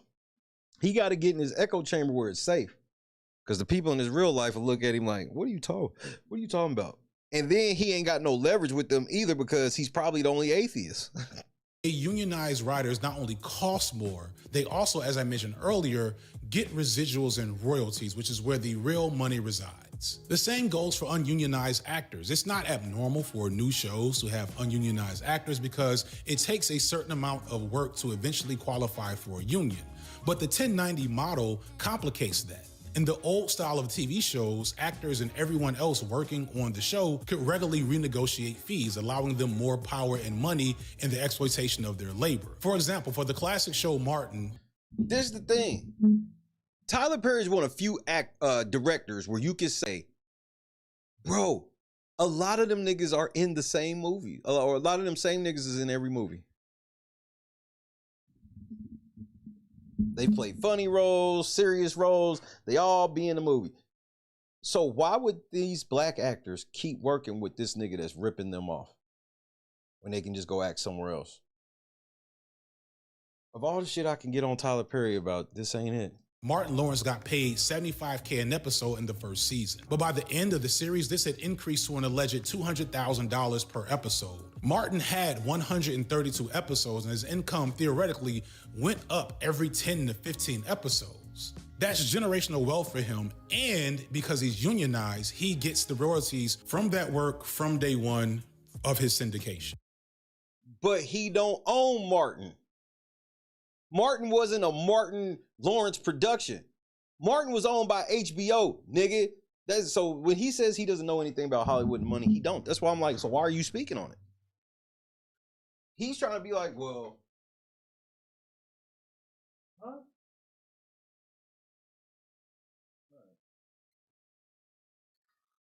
So he sees Martin and he's like, well, Martin was produced by Martin. No, it wasn't. That shit, do you, that fucking, do you not remember the neon light that pops up at the very end of the show that says HBO? Tyler Perry don't have that. At the end of his shit, it says Tyler Perry Productions. So you're not, what are you even talking about? But what happens when, say, Lance Gross, who had minimal acting experience before House of Pain, has to film the first 100 episodes of that show in a matter of months instead of years? Sounds like he got put on. And Lance Gross has been in so much Tyler Perry shit. That's the wrong nigga. You picked the wrong nigga. This nigga's made so much money with Tyler Perry, it's crazy. Javon Barksdale. Did he really get his worth out of it all? Was he even unionized to get those royalties from it in the first place? I don't know what type of contracts Perry is signing with a lot of his actors. There you go. Cam, what's happening? I don't know what kind of contract Perry's signing with these actors. I know you don't, because you're just making shit up. He act like Lance Gross was in that one show, and since he had to do them shows, he wasn't a good enough actor, and that ended up ruining him.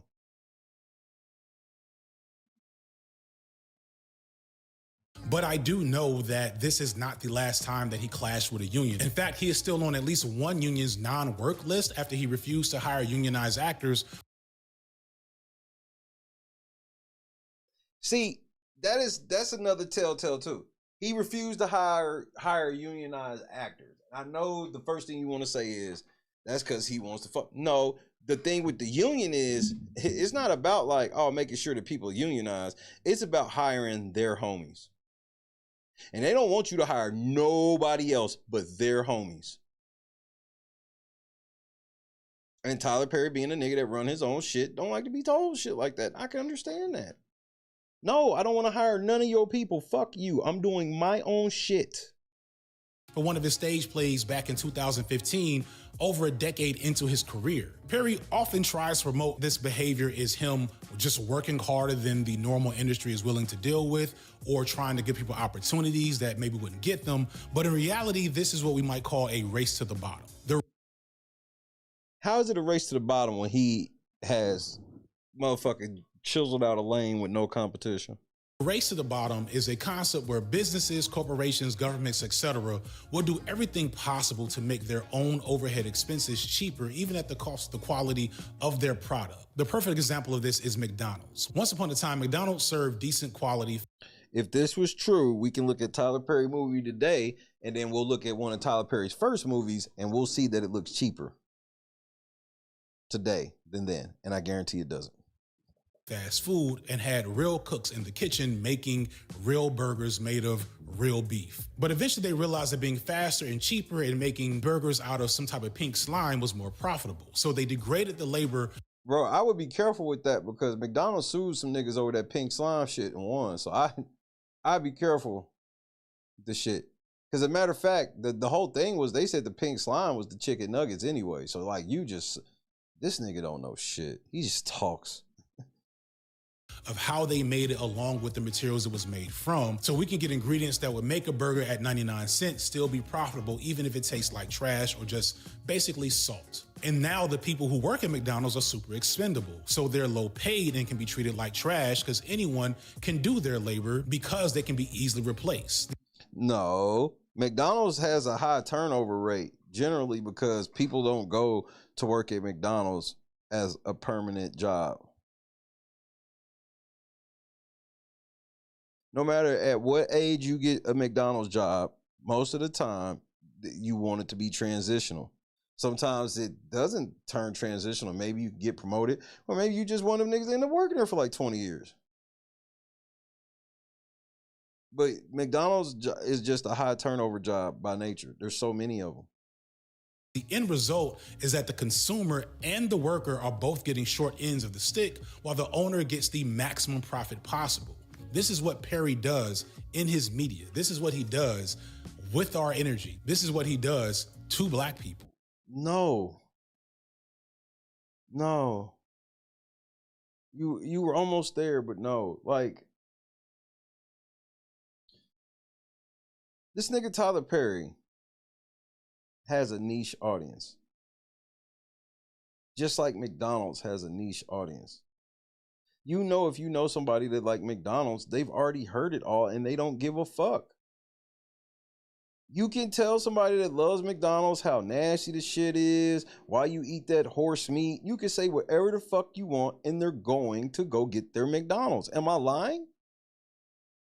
The same rings, so I hear your comparison, but it rings true with this shit with Tyler Perry. Yes, his movies are cheap. But it's because he's a volume shooter. If he was making movies like you say, he'd probably have a quarter of the catalog. He got all these movies and I think 2 syndicated TV shows.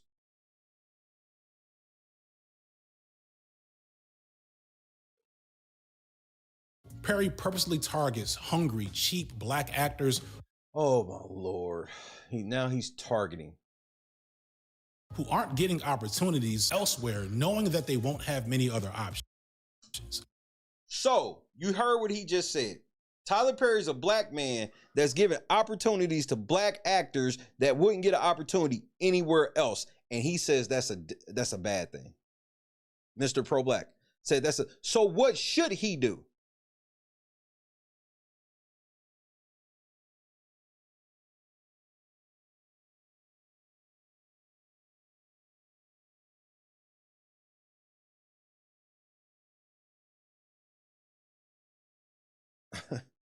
I just don't know. This is just clearly a situation where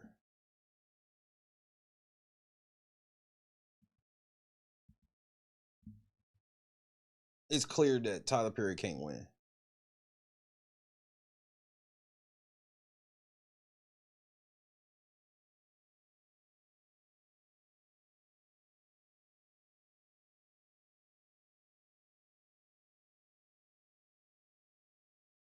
Here, hold on. I'll show y'all this. Because I remember this shit clear as ever. Because I remember when McDonald's changed their chicken nuggets to like whatever that fucking, what is it supposed to be? All white meat or whatever the fuck. And they're terrible. And it's like the inside of the chicken nugget is like half of the inside now. That's what I remember. And I don't think I've had a chicken nugget in probably like 10, maybe 5 years. 5? I remember this shit. Tactical nuke incoming!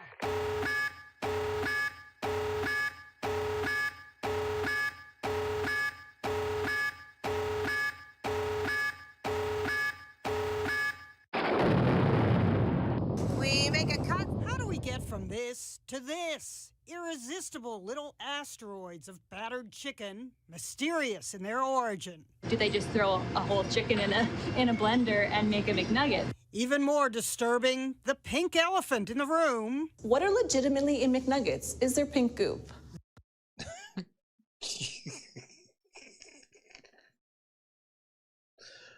Just fucking terrible.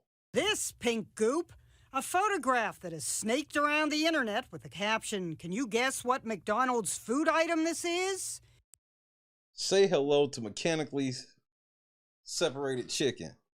It's what all fast food chicken is made. Things like chicken nuggets and patties. Also, the processed frozen chicken in the stores is made from it. Jesus, I know you too close for you not to hear me. It's said to be the entire chicken, eyes, guts, bones, ground up into something called mechanically separated poultry.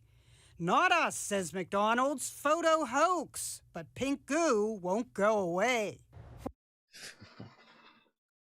I remember it was the chicken nuggets. I remembered it vividly. I'll never forget. Because it was funny to me. Nigga said it was mechanically separated chicken. I said, I know you fucking lying.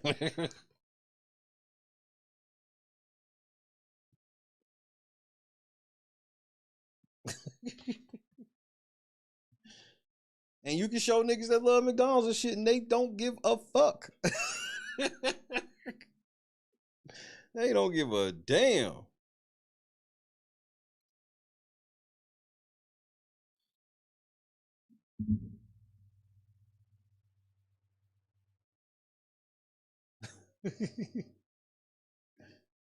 But McDonald's said it was a hoax. I don't know if they meant the story or the chicken itself. And even if they happen to be talented, his sloppy style of writing and directing will diminish their value. There's a reason why the bigger stars that Perry has worked with in the past never return to work with him again. Right, because they outgrow the franchise. Because he can't afford them no more. Because remember, he's trying to do, you said he's trying to do a movie for $20 million, then that means he understands he can't hire $20 million actors. This nigga's a clown. You have not seen Idris Elba or Viola Davis in any Tyler Perry movies lately, have you? Right, because they make more money now.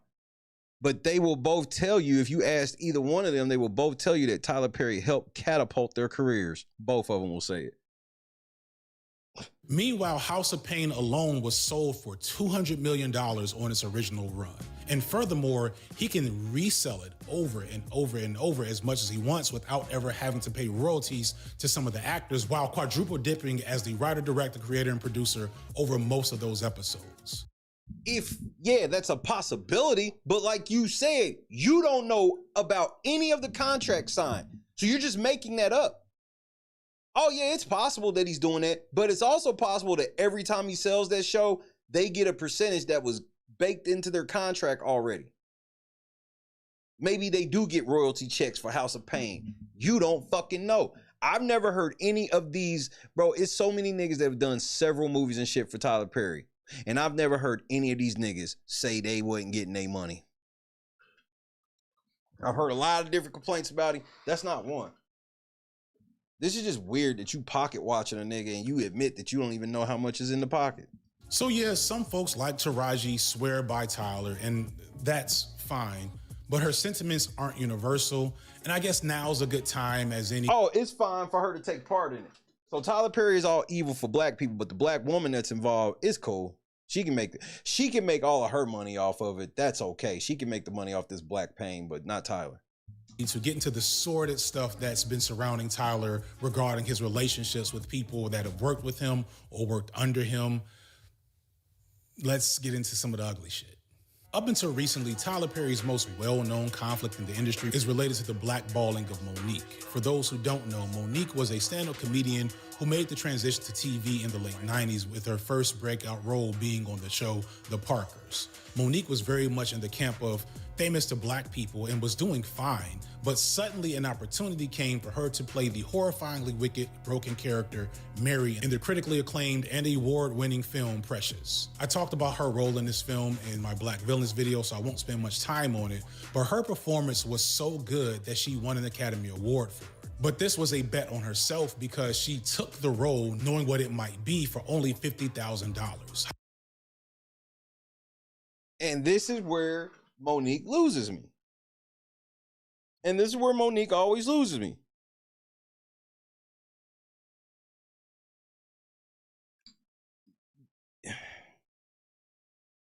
You took $50,000, and if the movie wouldn't have made enough and Tyler Perry had lost that money, you would have never gave money back.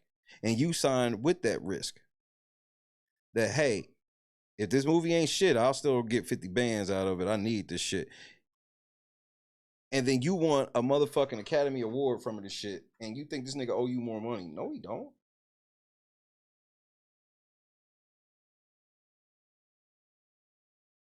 And why couldn't you be like Viola Davis?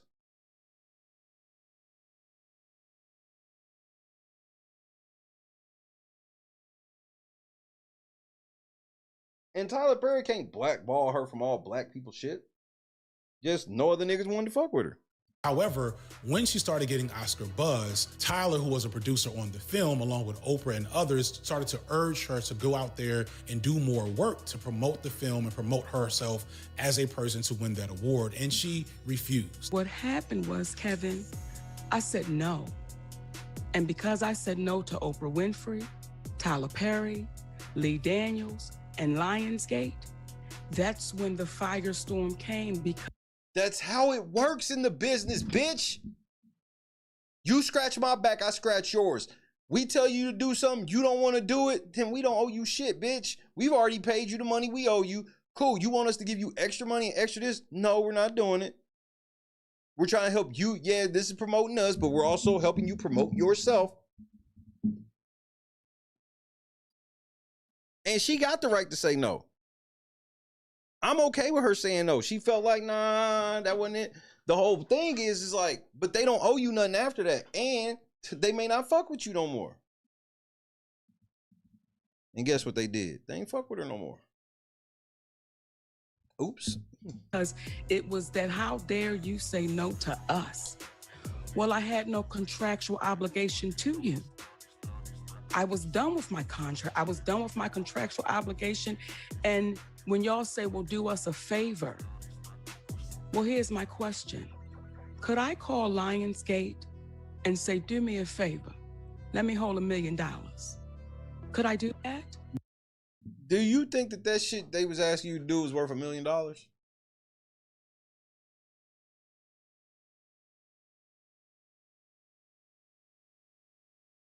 No, we can't do that. Now, to be fair to Tyler and Oprah and whomever else, that type of work is usually not paid. However, usually people get paid way more to star in a film that is capable of winning an award. So how the fuck? Listen to this nigga's logic. She should have got more because it was a movie capable of winning an Oscar. This nigga spent the first 3 hours of this shit talking about how Tyler Perry can't make movies for shit. So how the fuck was she supposed to charge Tyler Perry when he don't have the track record of making these type of movies? One just fell through the cracks. Stupid. Monique basically said, either pay me for this extra work, especially since you didn't pay me much in the beginning, or do the shit yourselves. Instead, Tyler and Oprah allegedly behind the scenes, and I think admittedly from Tyler Perry. See, where Tyler Perry and bitches like Oprah, where they always get off on y'all niggas is, y'all be wanting to get with these niggas because y'all think that these niggas is going to just give you shit because you black. And then you get around these niggas, you find out, well, damn, man, Oprah and Tyler, they cutthroat. Bro, how you think you get to that much money? You gotta be that cutthroat to make it to Oprah and Tyler money. It's very demonic, but that's what, especially in that field. Talked bad about her to other people in the industry, which got her blackballed. Growing into my star, you've been a star way longer than me. You know, one of the biggest entertainers in the world is Tyler Perry. And Tyler Perry told a lie on me. And that lie cost me 12 years of my career. No, it didn't. Tyler Perry did not have enough juice to blackball you from all of Hollywood. Just them people didn't want to fuck with you no more.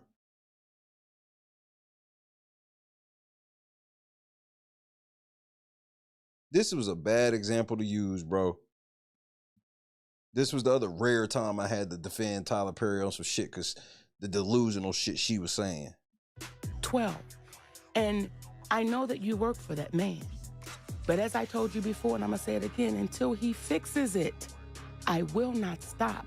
Because that's how the monster is created. We're too afraid, we're too scared, we're too fearful that you're going to take something from me. So I'm just not going to say anything. Harvey Weinstein is where? He's in jail. Now that's been going on for decades. But everybody said, let it go. Don't say nothing, which allowed that man to do more damage to women over the decades. As long as I can help it, I'm saying, Tyler Perry, you will not do this to another as long as I can help it because you told a lie. And you feel like you have the God complex, so I ain't gotta fix it. Because the community is saying, wait a minute, y'all. Hold up. We don't know this sister to be no bullshit. We know she a loudmouth. We know she'll say some shit off the wall. But what we know about it is she true to her word. And all I would ask you is two questions. The first question is, did you not just say it was wrong? Tyler. Did you not just say it was wrong, Tyler? To say she was difficult for not doing something that she was not contractually obligated to do? Did you not say that you would feel that that was wrong? Or am I missing something? I absolutely said that, yes. You want a public apology and you want restitution. Yes. And I... Bitch. Did you get it? I say that unapologetically. You are on tape saying what you did to me was wrong. You are on tape. That's your voice, Tyler Perry. You called us. We didn't call you. You said what you did, what he did to me was wrong, and he was going to fix it when his movie Boo came out. When did Boo come out? 2016. We are now in 2025, and you've not fixed that. Some might say her own behavior got her blackballed. And to again be fair, Monique over the years has not seemed like a woman that is easy to work with. So why would you use her as an example for this Tyler Perry piece where you're trying to bury him? You're a fucking idiot. This FD Signifier nigga's a fucking clown. But it doesn't make any sense that she literally won an Academy Award for this role and has been in maybe one movie in the last 10 years since. Right. And you want me to believe that Tyler Perry got control of all of these white studios? You know, the ones that he said, fuck them niggas, I went and built my own shit. He got control over them. Why did they blackball her? Why didn't they fuck with her? Because she hard to deal with. That's why. She had a whole ass career besides Tyler. And she fucked it up. To this day, Monique refuses to get off their necks about this and still wants retribution for what she sees as over 10 years of her career being completely derailed. And no, the fuck they don't. Nigga, them niggas don't own shit. No, they don't. You're full of shit. The Tyler Perry and Oprah don't have enough power to blackball niggas outside of they shit. Nah, I don't. I hope that nobody just blocked them for. I don't know what they did. No, they don't. They do not have the fucking power to blackball Monique from being on NBC, from being on Fox, from being on ABC. Them niggas, bro, Tyler can't even get his shit on there. Remember, Tyler said he started his own shit. Monique, it's been known that Monique is a fucking problem.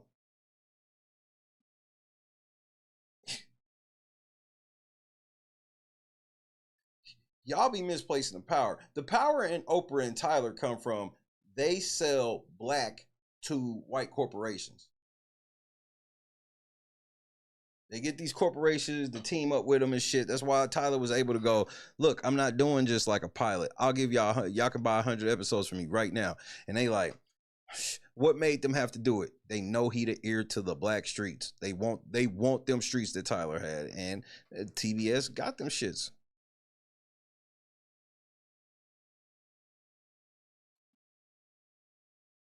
Oh, well, motherfucker have a timeout. Make sure not a block. I appreciate y'all. Nigga, like, they don't have that power. They really don't. Tyler Perry and Oprah don't have power outside of power that comes with money. They don't have no real fucking power. When you go to the fucking Oscars and shit, you're not hearing all these Tyler Perry movies and actors being named. So the whole thing to be like they blackballed Monique and all these other white people and these white corporations, these other black corporations that don't fuck with Tyler Perry, that don't like Tyler, why didn't they hire her? Remember, Netflix swooped in, tried to give her some money, and the bitch turned around. What'd she do? She was so blackballed. Tyler Perry and Oprah blackballed her so much that Netflix offered her money, and she said, nope, because I should be getting paid what Chris Rock and Dave Chappelle are getting. Did you forget that? Did you forget that?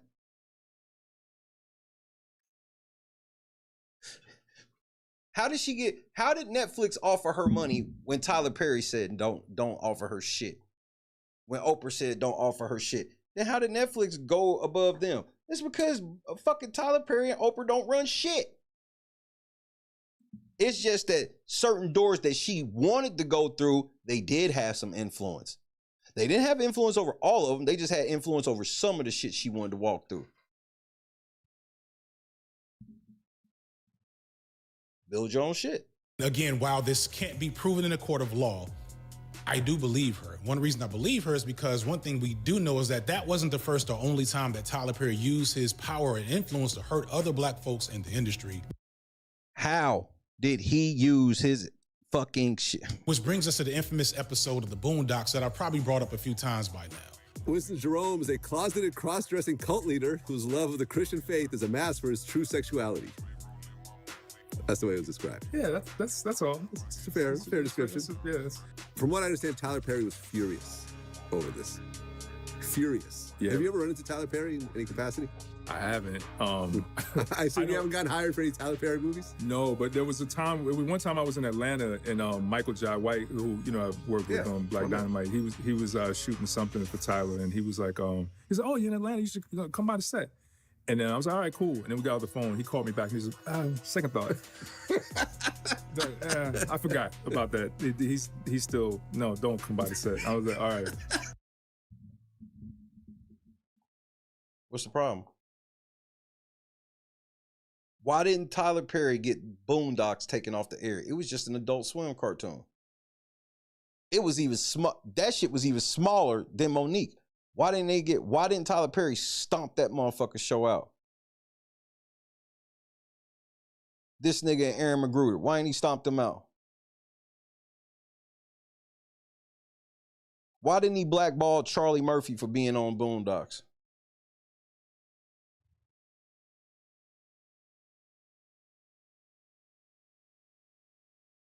You make a TV show about me talking shit. Yeah, I don't really want you to come over here either. No, you can't come to my house. You was talking shit about me. What's so out of pocket about that? I understand. Back in 2010, Atlanta was a smaller town when it came to entertainment, and black entertainment circles have always been closely knit. As such, Perry's bizarre and possibly exploitative work and culture got around and got back to the creators of the Boondocks, and they made an episode satirizing Perry and the environment where he did his work. In this episode, the character Winston Jerome is a clear spoof of Tyler Perry, an eccentric, evangelical, highly successful playwright of questionable sexuality, whose main appeal is the gun-toting, cursing character Ma Dukes, who is played by Winston in drag. The environment of the production is cult-like, and the motherfucker shit's hilarious, and they actually hit on the shit that's actually a problem with Tyler Perry. See, while this was funny, this nigga's using this episode, but he can't really deep dive into the episode for real because of the amount of homophobic and transphobic things that are said.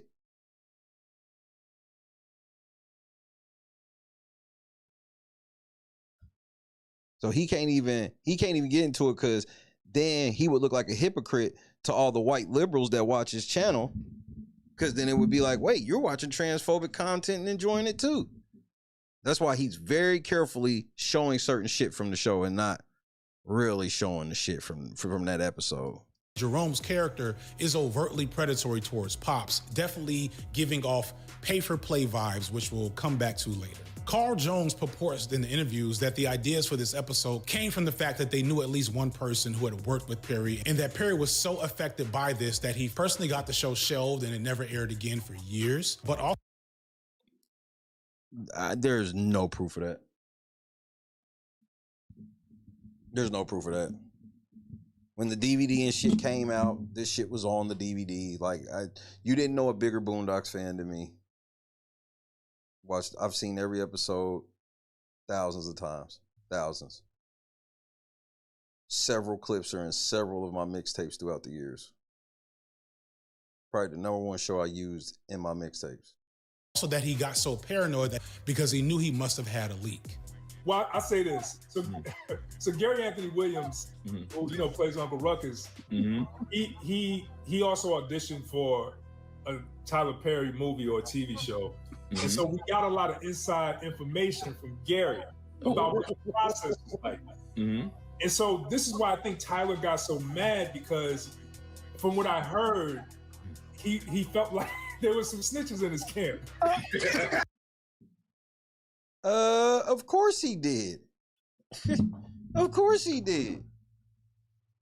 And that's what makes this shit funny. Like, he's acting like Carl Jones is like on his side. No, Carl Jones is on our side, just so y'all know. Carl Jones is on the actual right side of this shit. And see, Carl never wanted like Tyler money, so it didn't matter to him. So you see, that's why he can laugh about. He's not sitting around like Monique talking about, this nigga Tyler ruined 12 years of my career. This nigga's like, I'm never trying to do none of this shit he part of anyway, so whatever, I don't give a fuck.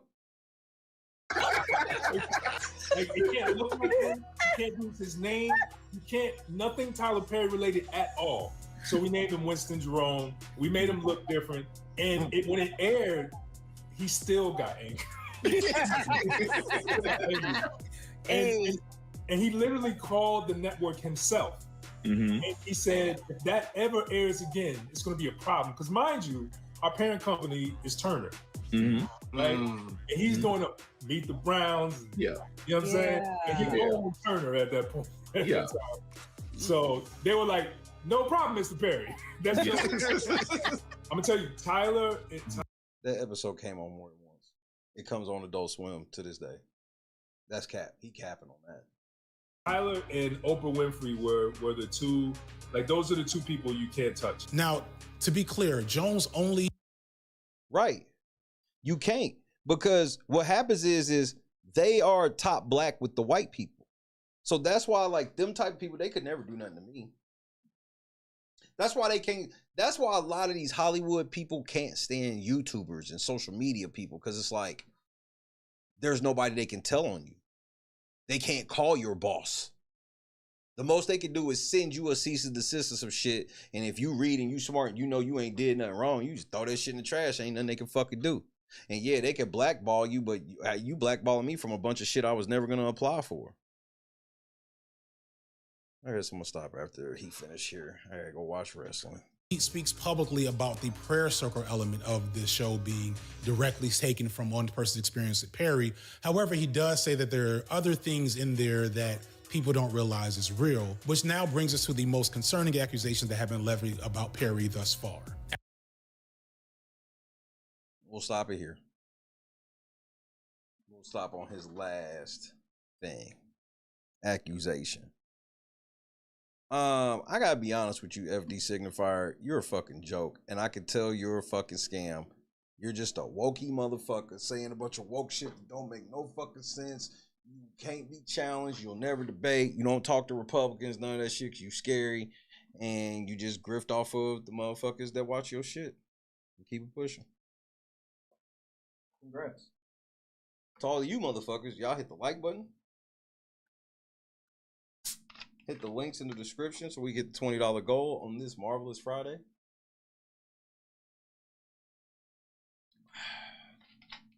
I think it's possible I'm gonna be back tonight, but I don't think I want to do Tyler Perry when I come back. Pause. Something else. Which the Tyler Perry episode is the pause episode.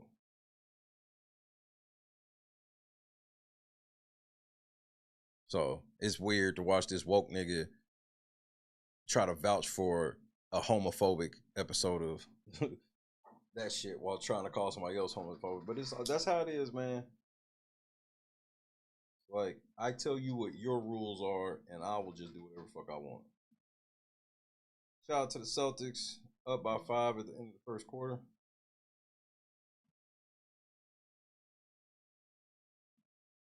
But for everybody else, I guess say peace to your boy. I'm thinking about possibly just coming back and DJing tonight. I think I want to DJ tonight. Because I'm trying to appreciate my time where it's like, you know, I had the whole run-in set up for 2026 to only find out the channel's dead, so might as well take advantage of some of this shit. I think I want to DJ this evening. So it's possible. So if I come back tonight, that'll probably be what I'm doing. But then again, I'm probably lying. Hit the like button, hit the links. Big, Janice, Bob, Kendra, Miss George, Daniel, Barry, KS Dub, Lennox. And who was that? Juice World that said whatever? Look, I don't want no smoke. But I know what I'm talking about. I know what I'm talking about. That's number one. Number two, Oprah and Tyler Perry don't have no real power. They only have power over niggas who are willing to follow them. Or niggas that's willing to go team up with the white people that they got in their pocket. So that's why when the little Adult Swim Network channel say some shit, they go to their white zaddy to tell on them. And white zaddy gonna side with Tyler because Tyler got more niggas watching his shit than you do.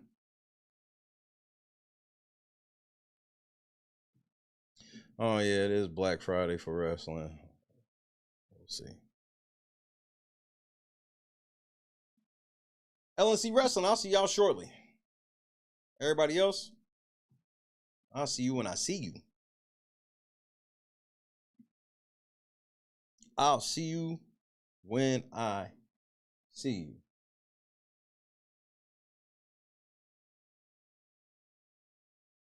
But since it's Friday and I have to have a short outro, there's only one way I could leave. I'll holler at you, GB. Say his name and he appears. I believe in Joe Hendry. I believe in Joe Hendry. Cause they love him in London and Paris and Tokyo, America, Scotland and Canada and Mexico. They say, I believe in Joe Hendry. I believe in Joe Hendry.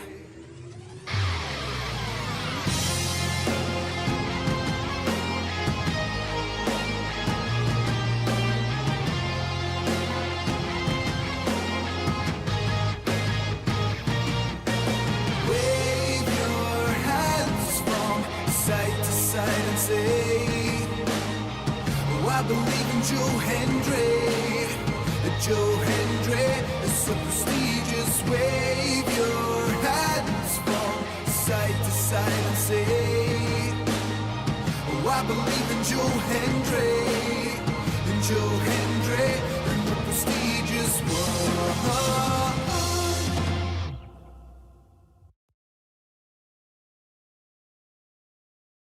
Factor this in. I got 15 in the first.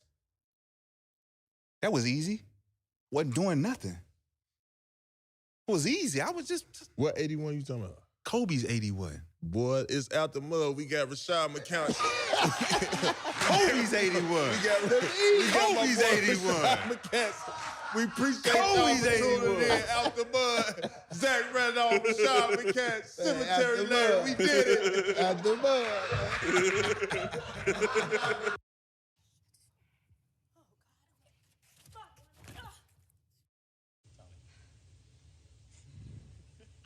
I gotta go. You got it, I don't Jess. want to hurt myself. You gotta pee?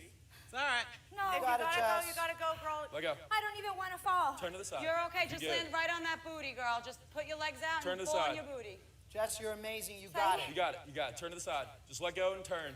Like you're laying in bed. Yep. Like you're jumping onto your bed on your side. Just let go and turn to the side. Shut your eyes. You got it, my love. Just turn to the side. You're okay.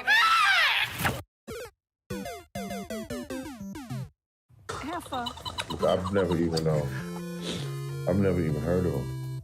I'm petty.